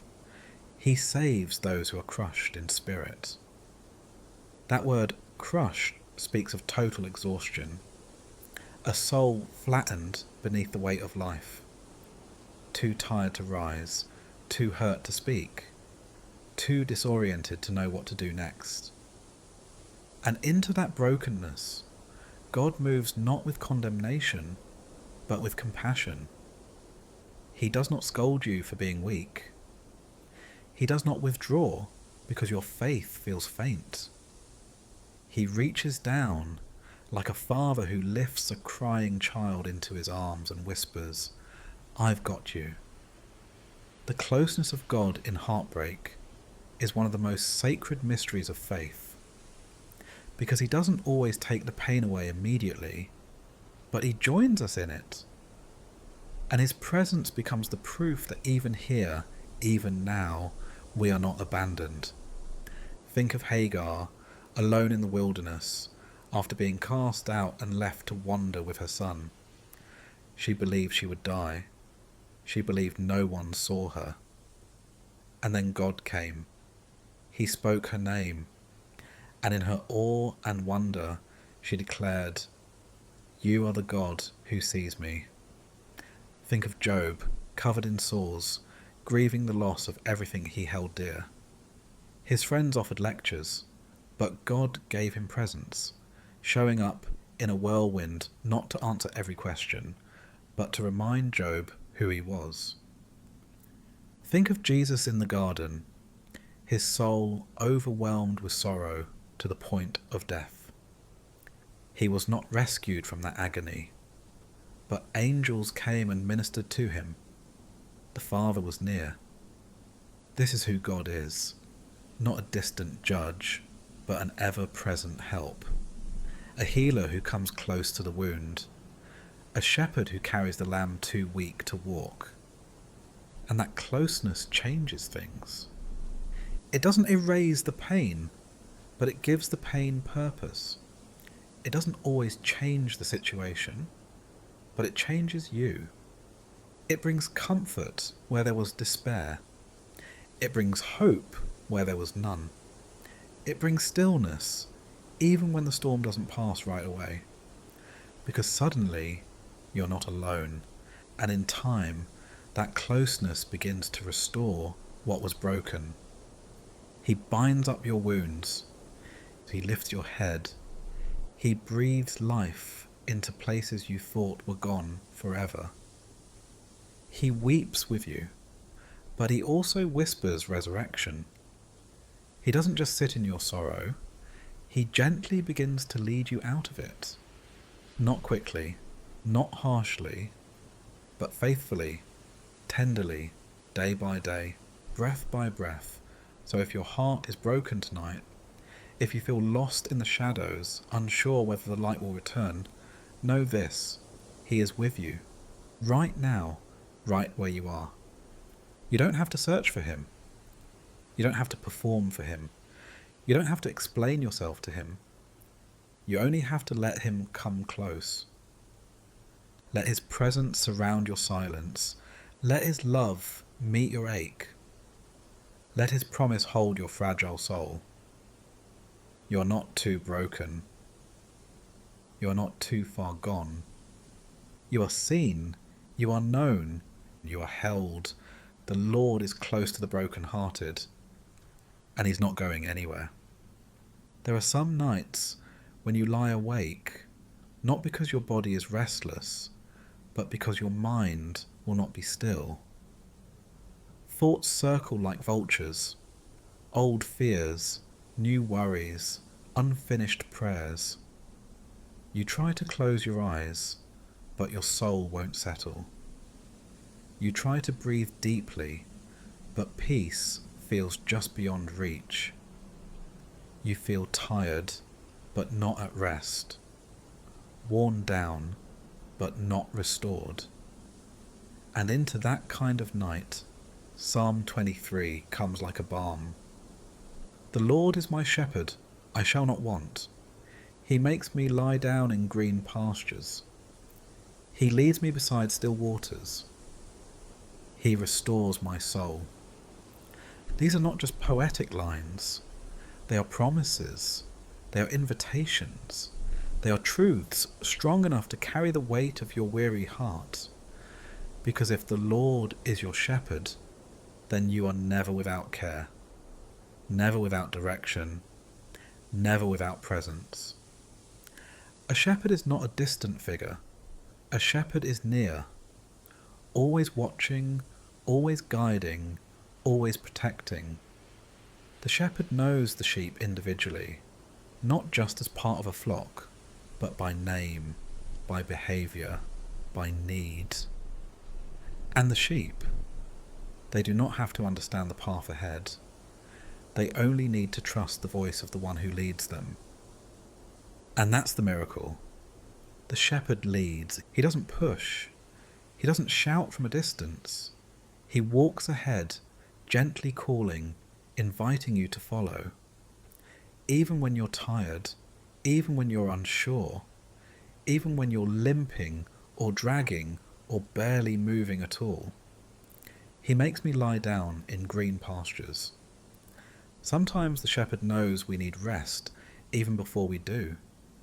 He makes us lie down, not out of frustration, but out of love. He knows the rhythm of our soul. He knows the toll life has taken. And sometimes he leads us into seasons of stillness, of waiting, of silence, not to punish us, but to restore us. Green pastures are places of nourishment, of beauty, of life. In the ancient world, where pasture land was scarce and precious, to find one was to find abundance. And still waters, they speak of safety, of calm, of a place to drink deeply without fear. God does not lead you to chaos. He leads you to quiet, not always around the storm, but through it, carrying peace within the very centre of it. He restores my soul. There are wounds the world cannot see, burdens no one else knows you carry, questions you've stopped asking out loud, and yet he sees them all. He tends to them gently, as only a shepherd can. He does not shame you for your brokenness. He does not hurry your healing. He restores. The word restore means to bring back, to return, to refresh. It's not a surface touch. It's a deep mending. It's a rebuilding from the inside out. It's a return to joy, to strength, to wholeness. And he knows exactly how to do it. Because he knows you. He knows what broke your heart. He knows what's keeping you awake. He knows the old battles you still fight in your mind. He knows the tears you cry in the dark. And he doesn't turn away. He draws closer. Even though I walk through the valley of the shadow of death, I will fear no evil. You were never promised a life without valleys, but you were promised a shepherd who would walk with you through them. Not above them, not around them, through them. And it is his presence that makes all the difference. For you are with me. Not just in the daylight, not just when the path is clear, but in the valley, in the darkness, in the shadow, when it's hard to see, hard to breathe, hard to keep going, he is there. And shadows, as dark as they may seem, are proof of one thing: there is still light nearby.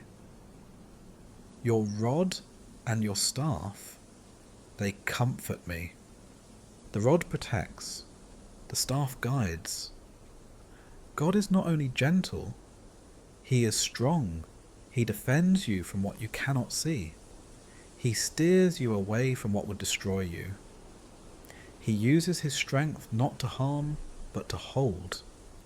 And in that strength, you find comfort. Not ease, not answers, but a deep sense that you are safe, even here. You prepare a table before me in the presence of my enemies. Even when life feels like a battlefield, he prepares a feast. A table, not just for survival, but for fellowship, for communion, for rest. Right in the presence of what threatens to undo you, he reminds you, you belong to him. You are seated, fed, anointed. You anoint my head with oil, my cup overflows. Anointing was a sign of honor, of calling, of being set apart. And your cup? It is not barely filled, it overflows. Not because life is perfect, but because his presence is constant. His grace does not run out. His goodness does not dry up. Surely goodness and mercy shall follow me all the days of my life. Not just on the good days, not just when things go according to plan, but all the days. And sometimes, when you cannot see what lies ahead, this promise reminds you, you're not being chased by fear, you're being followed by goodness, tracked by mercy. You are not being hunted by failure, you are being pursued by grace. And I will dwell in the house of the Lord forever. That's the final word. Not exile, not loneliness, not despair, but dwelling. Not just visiting, not passing through. Dwelling, staying with God. Staying with God forever. That is where your story ends. And that is what holds you tonight. So if you're tired, let him make you lie down. If you're anxious, let him lead you to still waters. If you're broken, let him restore your soul.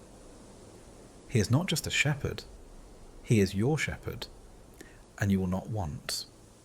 Not because life is always easy, but because he is always enough. Some nights feel heavier than others. The weight of unspoken grief unfinished dreams, or unresolved fears hangs thick in the air like a fog that will not lift. You turn the lights off and hope for sleep, but the mind replays memories and worries on an endless loop. You whisper prayers into the darkness, prayers that feel too small, too slow, or too scattered to be heard. You wonder if God hears at all. You wonder if anything will ever really change. And yet, right in that place, a gentle truth breathes through the silence. Weeping may last for the night, but joy comes in the morning. Psalm 35. It's a verse many know by heart, but few know by experience, at least not in the middle of the night. Because when tears won't stop falling, when sadness hangs like a shadow over the soul, joy can feel like a distant fantasy. Morning can seem like an impossible promise. But this is not just poetic language or hopeful sentiment. This is a declaration of God's character. It's a reminder that night doesn't last forever, and neither does sorrow. God is not afraid of your weeping. He does not rush you through it. He doesn't scold you for your sadness or demand that you pretend. He sees each tear. He holds space for your pain. And yet he also speaks a truth that gently interrupts the lie that says, "This will never end." He reminds you that sorrow is seasonal, not eternal. Weeping may linger, but it is not permanent. Grief may take its time, but it does not get the final say. There is an appointed time for tears, and there is an appointed time for joy. And the morning, the dawn of something new, will come. In Hebrew thought, the night was not just the absence of light, but a time of transition. A time when the world rested, when the unseen work of renewal began. Crops grew beneath the soil. Wounds began to heal. Life stirred in the hidden places. And then, just as surely as the stars had risen, the sun would return, not because of effort, but because it was faithful to do so. So it is with God. He does not wait for you to feel better before he brings joy. He doesn't require that you force a smile or fake your faith. He knows how long the night has been. And he is not asking you to deny the darkness. He is asking you to hold on, because light is on its way. Sometimes joy doesn't burst in like fireworks. Sometimes it slips in slowly, like the first hint of pink on the horizon. Quiet, gentle, barely noticeable at first, but it grows, it spreads, and suddenly, before you realize it, the sky has changed. Your sorrow doesn't vanish in an instant, but joy begins to grow around it. It begins to whisper things like, "You made it through. You're still here. God has not left you." Joy is not always loud. It's not always laughter or dancing. Sometimes it's as simple as a deep breath, a soft sunrise, a new beginning.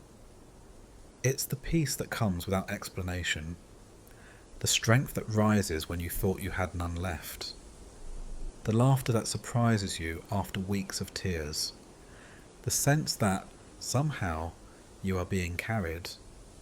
This kind of joy is not shallow. It's resilient. It doesn't ignore the pain. It rises in spite of it. That's what makes it holy.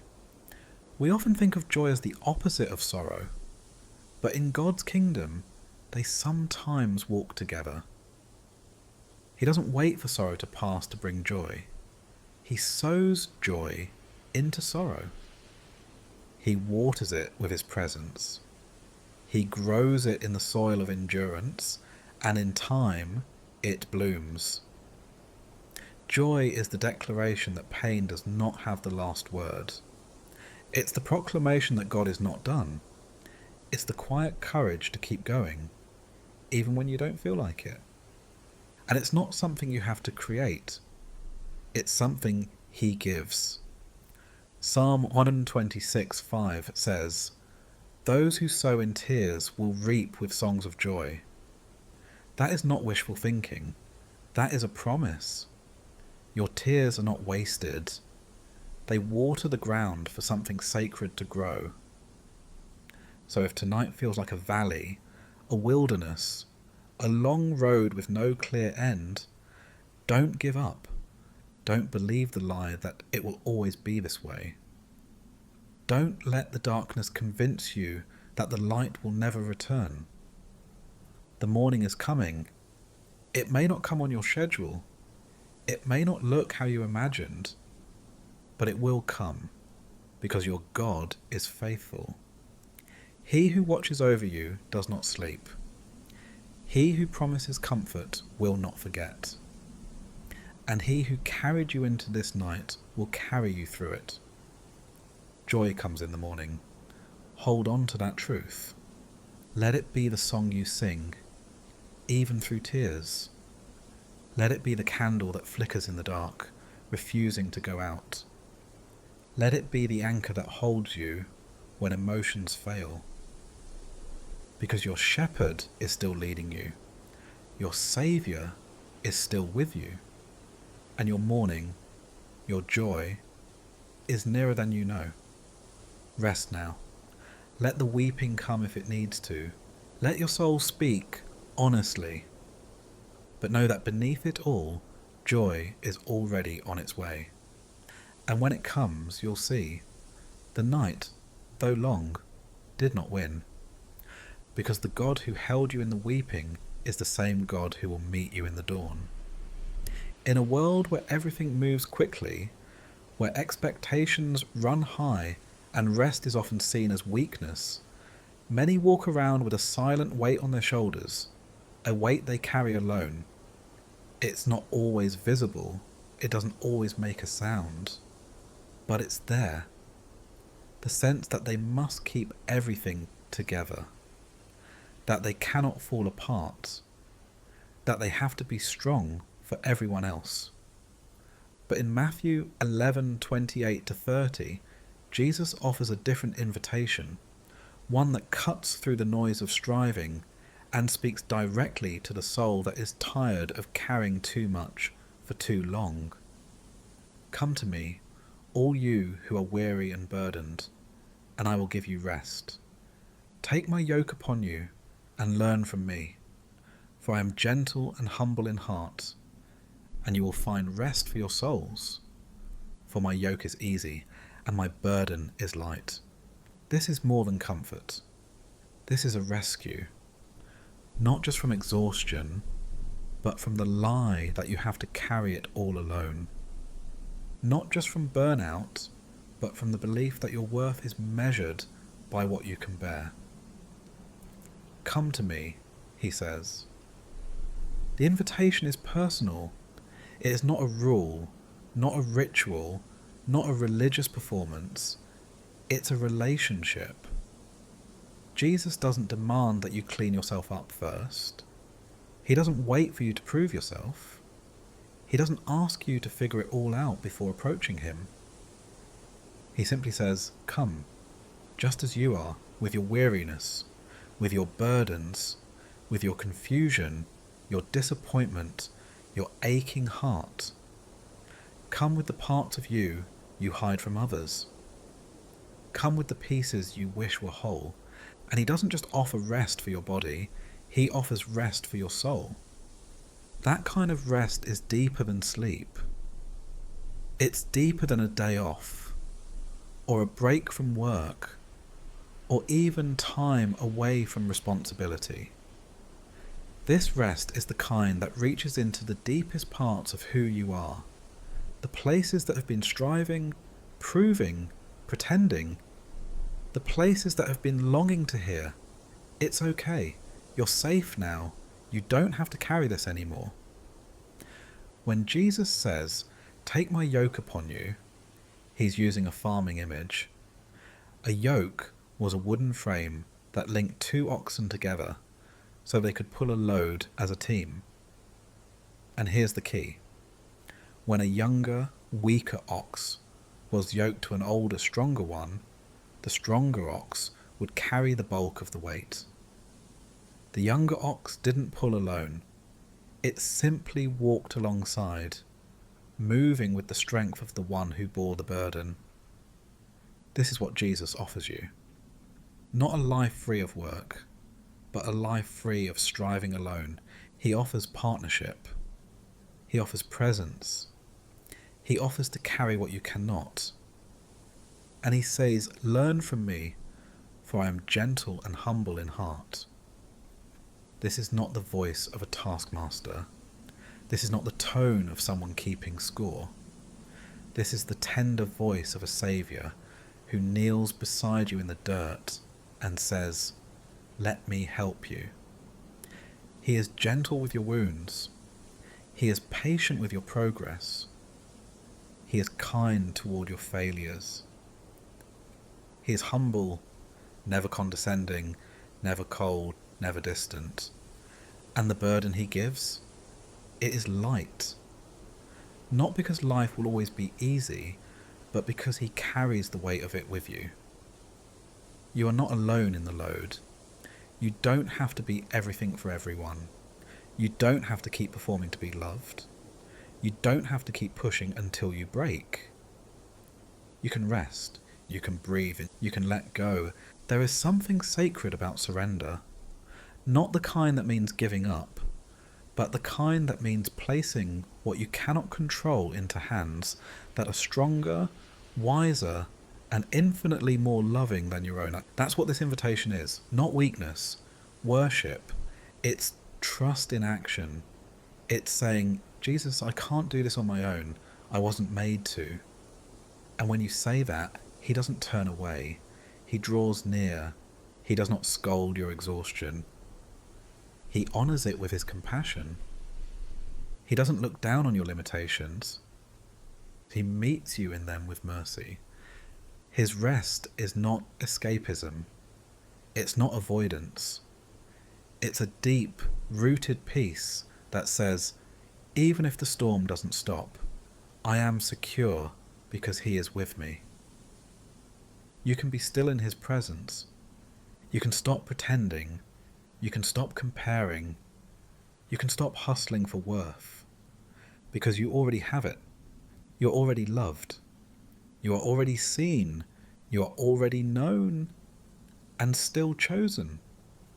So tonight, if your heart feels tired, if your soul feels burdened, if your mind won't slow down, if you've been carrying a weight no one else sees, Jesus says, come. Come with your tears. Come with your silence. Come with your questions and your hopes and your pain. And find what you've been aching for. Rest. Not temporary. Not surface level. Not earned. Real, soul-deep, heaven-given rest. Rest that comes not from doing, but from abiding. Rest that doesn't mean everything is fixed, but that you are held even when it's not. Let him carry you. Let him steady you. Let him show you the way that's light. You were never meant to do this alone. Let tonight be the night you say yes to that invitation. Come and rest. Trust is not always loud. It doesn't always look like bold declarations or confident prayers. Sometimes trust is quiet, a whisper in the dark, a trembling hand reaching out, a decision to take one more step when everything inside wants to stop. Sometimes trust is tears on your pillow, a shaky breath, the silence between prayers. Sometimes trust is staying when it would be easier to run, believing when doubt feels louder, choosing hope when everything says to give up. Trust is not about certainty. It's about surrender. And in Proverbs 3, 5-6, we are invited into that kind of surrender, not as a command, but as a pathway to peace. Trust in the Lord with all your heart, and lean not on your own understanding. In all your ways submit to him, and he will make your paths straight. This is not an instruction for when life makes sense. It's not a principle to follow, only when the road ahead is visible and the answers are clear. These words were written for the moments when life doesn't line up, when plans fall apart, when the future is uncertain, when your own understanding is not enough. Trust in the Lord with all your heart. Not just the parts you feel good about, not just the parts you're willing to give. All, even the afraid parts, even the confused parts, even the angry parts. Trust is not about having no questions. It's about bringing those questions to God instead of letting them define your faith. It means laying your heart before him honestly. It means choosing to believe that his character is good even when his ways feel hidden. It means saying, God, I don't understand, but I choose you anyway. Because trust is not about having it all figured out. It's about choosing to rest in the one who already does. And lean not on your own understanding. Our understanding is limited. It's shaped by emotion, by perspective, by time. It's often short-sighted. It sees through the lens of pain and desire and fear, and God is inviting us to something deeper, to trust not in what we can explain, but in who we know him to be. That doesn't mean we stop thinking. It doesn't mean we ignore wisdom. It means we acknowledge that our vision is not the whole picture. He sees the road we cannot.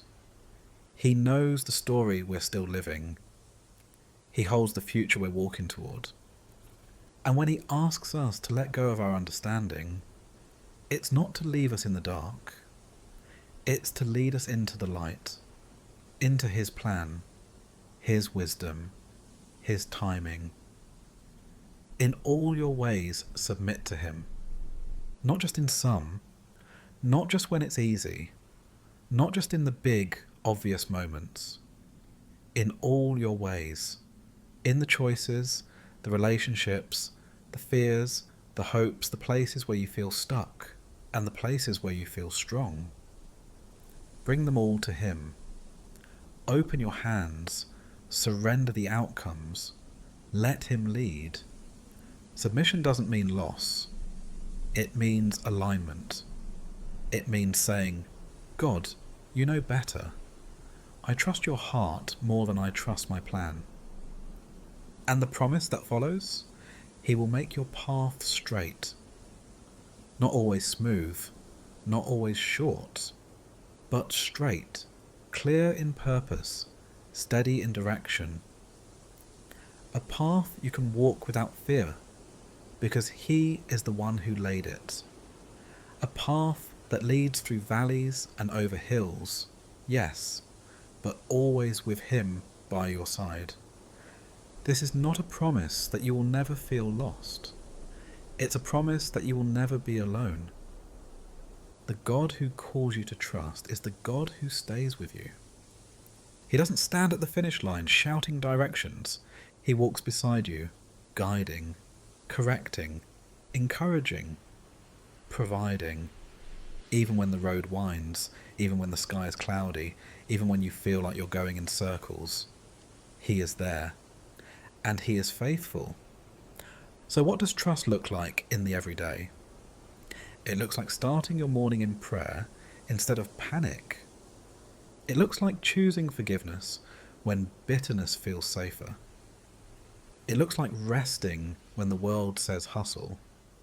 It looks like giving even when you're afraid there won't be enough.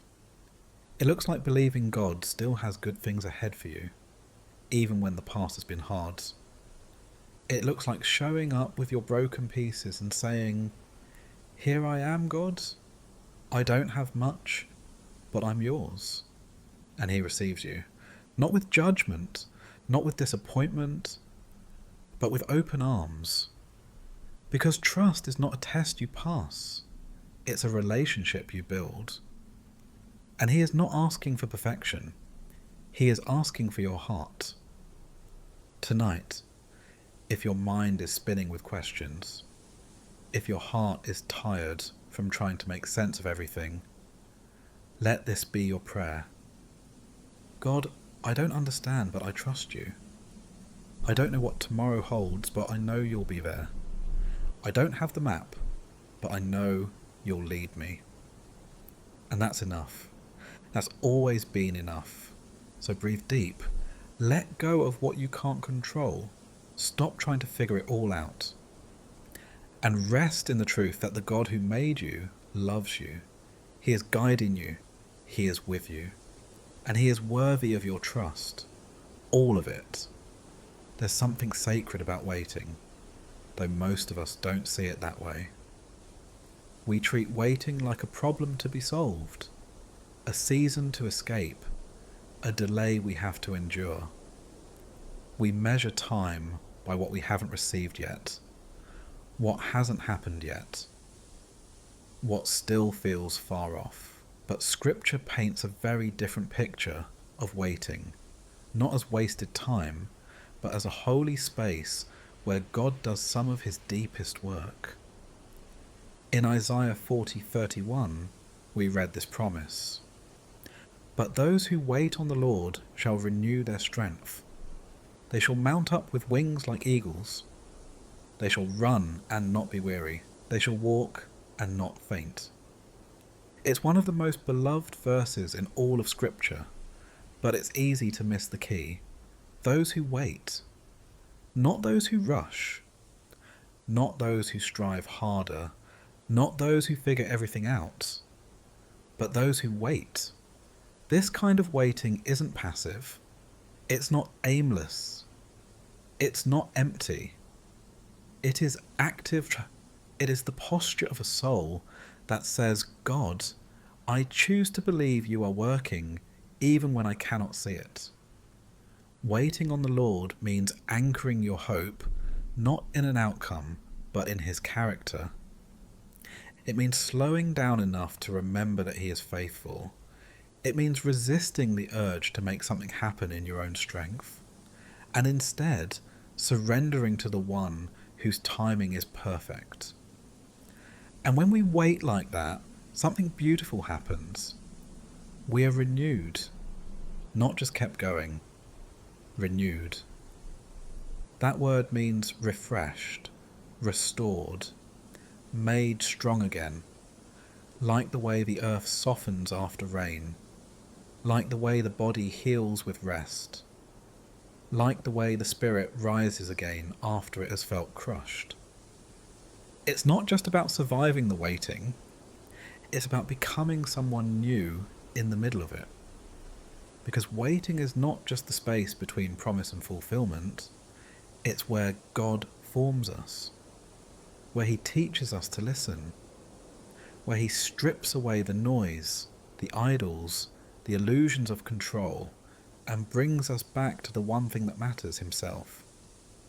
And when that happens, when our hearts are rooted in him, we soar. They shall mount up with wings like eagles. Have you ever watched an eagle fly?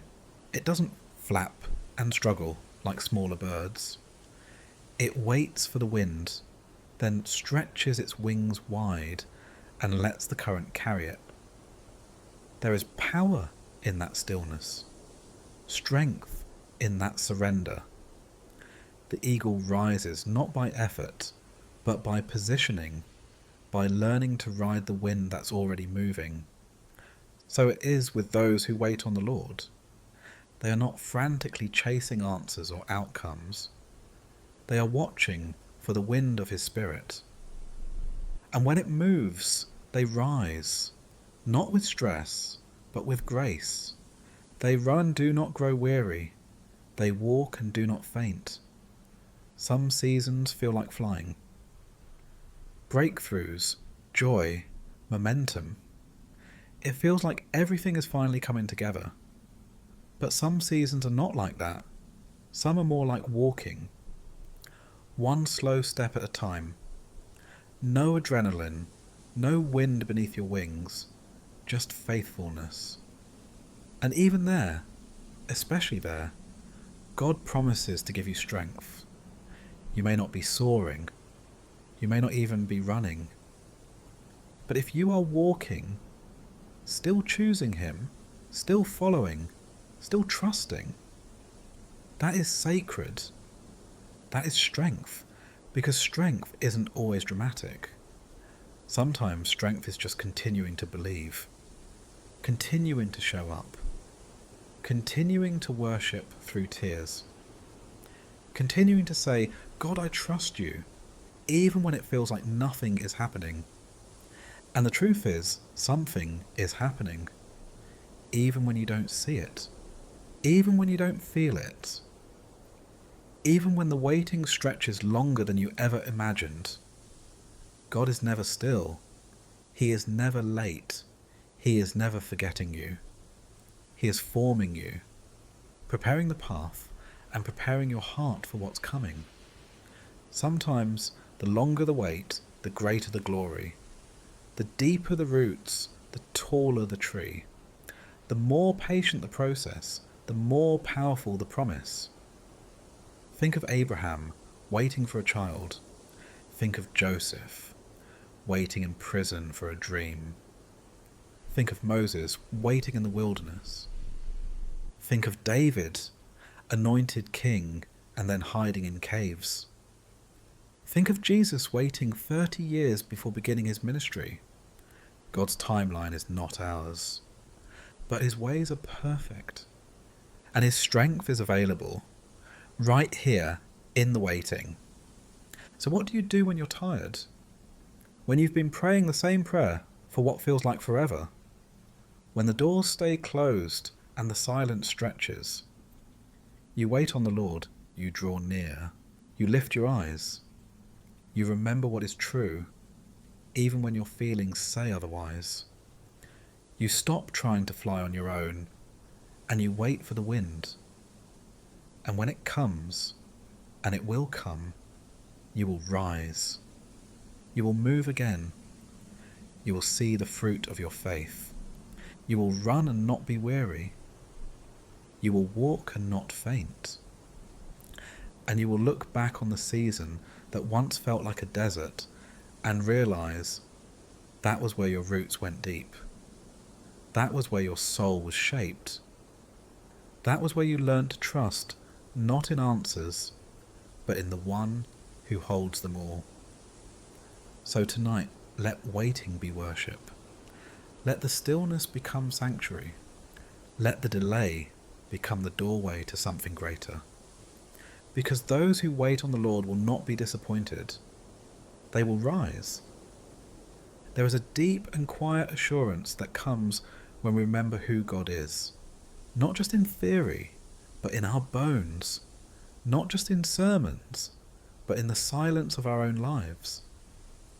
There is something unshakable that begins to grow in the soul when we truly believe, not just with our minds, but with our hearts, that God is good.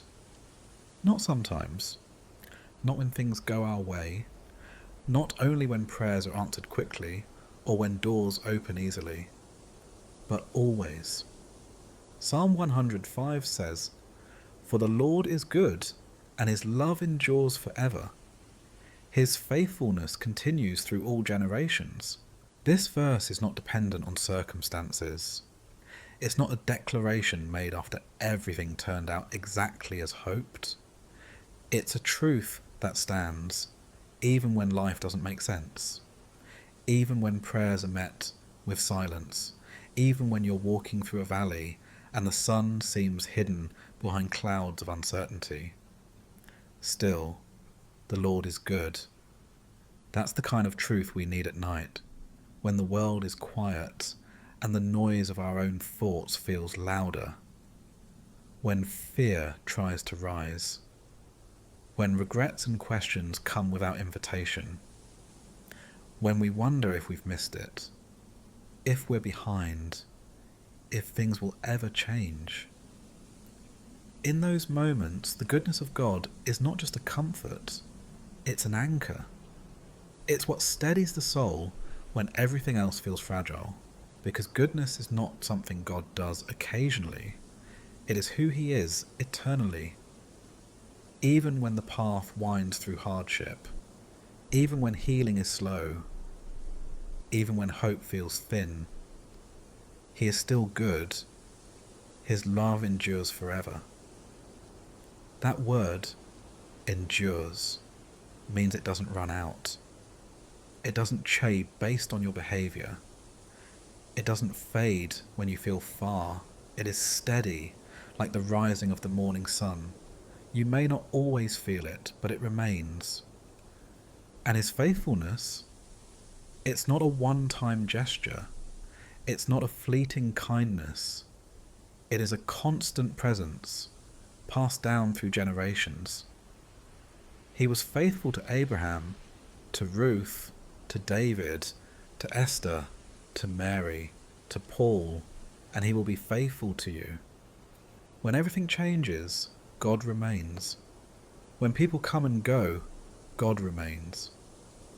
When you fail, when you fall, when you forget, He remains. That is the foundation on which we rest, not our goodness, but His. Not our plans, but His promises. Not our strength, but His unfailing love. When you begin to truly believe that God is good, not just when life is smooth, but in every storm and shadow, it changes the way you live. It changes the way you wait, the way you grieve, the way you dream again. Because you begin to understand that God's goodness is not dependent on what He gives you. It is the very nature of who He is. It means He is not punishing you through the waiting. He is not withholding out of cruelty. He is not playing games with your hope. No, He is good in the waiting. He is good in the process. He is good in the pain. He is good when He says yes, and He is still good when He says not yet. This doesn't mean we won't wrestle. The Psalms are full of questions, full of anguish, full of longing. But even in those raw, unfiltered cries, the psalmists return again and again to this unbreakable thread. Yet I will trust, yet I will praise, yet I will remember. God is good. Even when my heart is heavy, even when the answers don't come, even when the days feel long and the nights even longer, still, He is good. And here's the beautiful part. God's goodness is not only about grand miracles or sudden breakthroughs. Sometimes it shows up in quiet ways. A needed word at just the right moment. A sunrise that warms your skin. A verse that finds you exactly when you need it. A peace that comes when nothing makes sense. These are not small things. They are the fingerprints of a faithful Father, reminding you that He sees, He knows, He is near. So if you're struggling to believe tonight, if the disappointments have piled up, if the weariness feels too deep, if you're tempted to question whether God still has good things for you, let this be the truth that holds you. The Lord is good. His love endures. His faithfulness will not end with you. It stretches across generations, across centuries, across all your days and into eternity. You don't have to earn that goodness. You don't have to chase it down. You're already living inside it. Because goodness is not a gift to be deserved. It's a person who came near. Jesus is the goodness of God made visible, touchable, real. He came to show us that God's goodness isn't distant. It's not locked behind performance or perfection. It's with you, right now, in the dark, in the questions, in the quiet. and it will never leave. Let that truth be the lullaby that sings over your soul. You are held by a good God. You are loved by a faithful Saviour. And nothing, not delay, not failure, not fear, can separate you from the love that endures forever. So rest now, not because everything is figured out, but because you are safe in the hands of the one who is good, always. And his goodness is enough, tonight and always. There is a moment, often in the quiet hours of the night, when the soul longs to be reminded that it is not alone.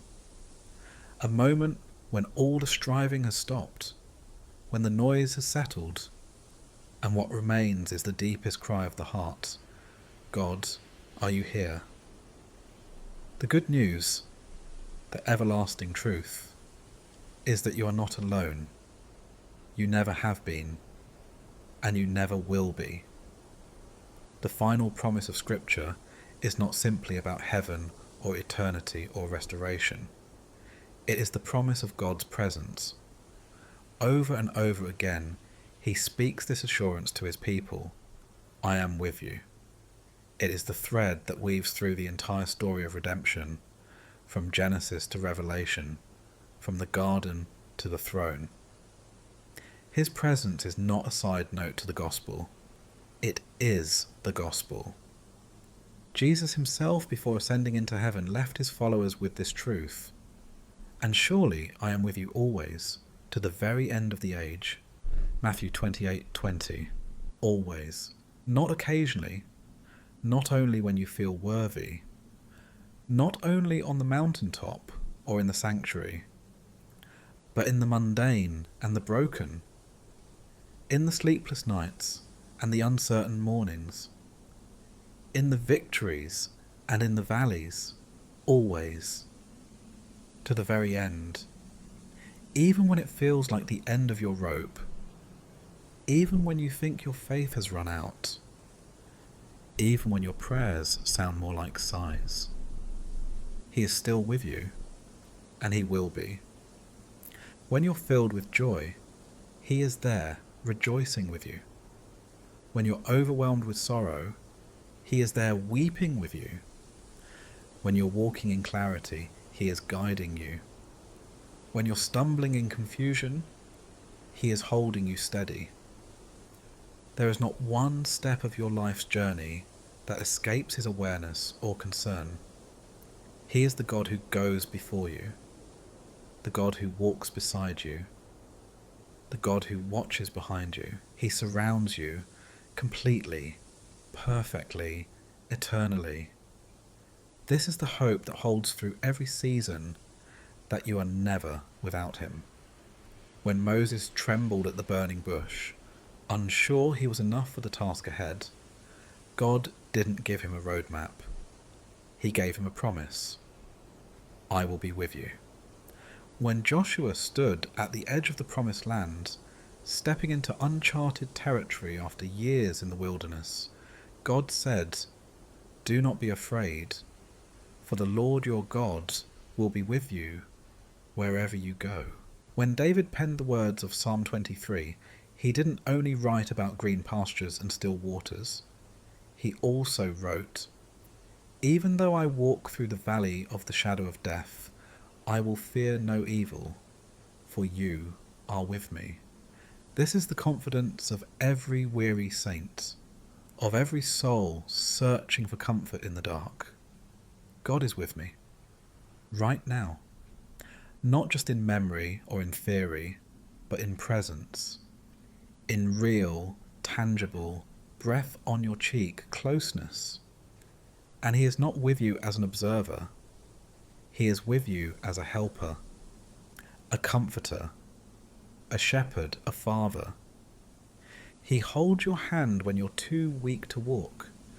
He carries you when you cannot take another step. He whispers truth when lies grow loud.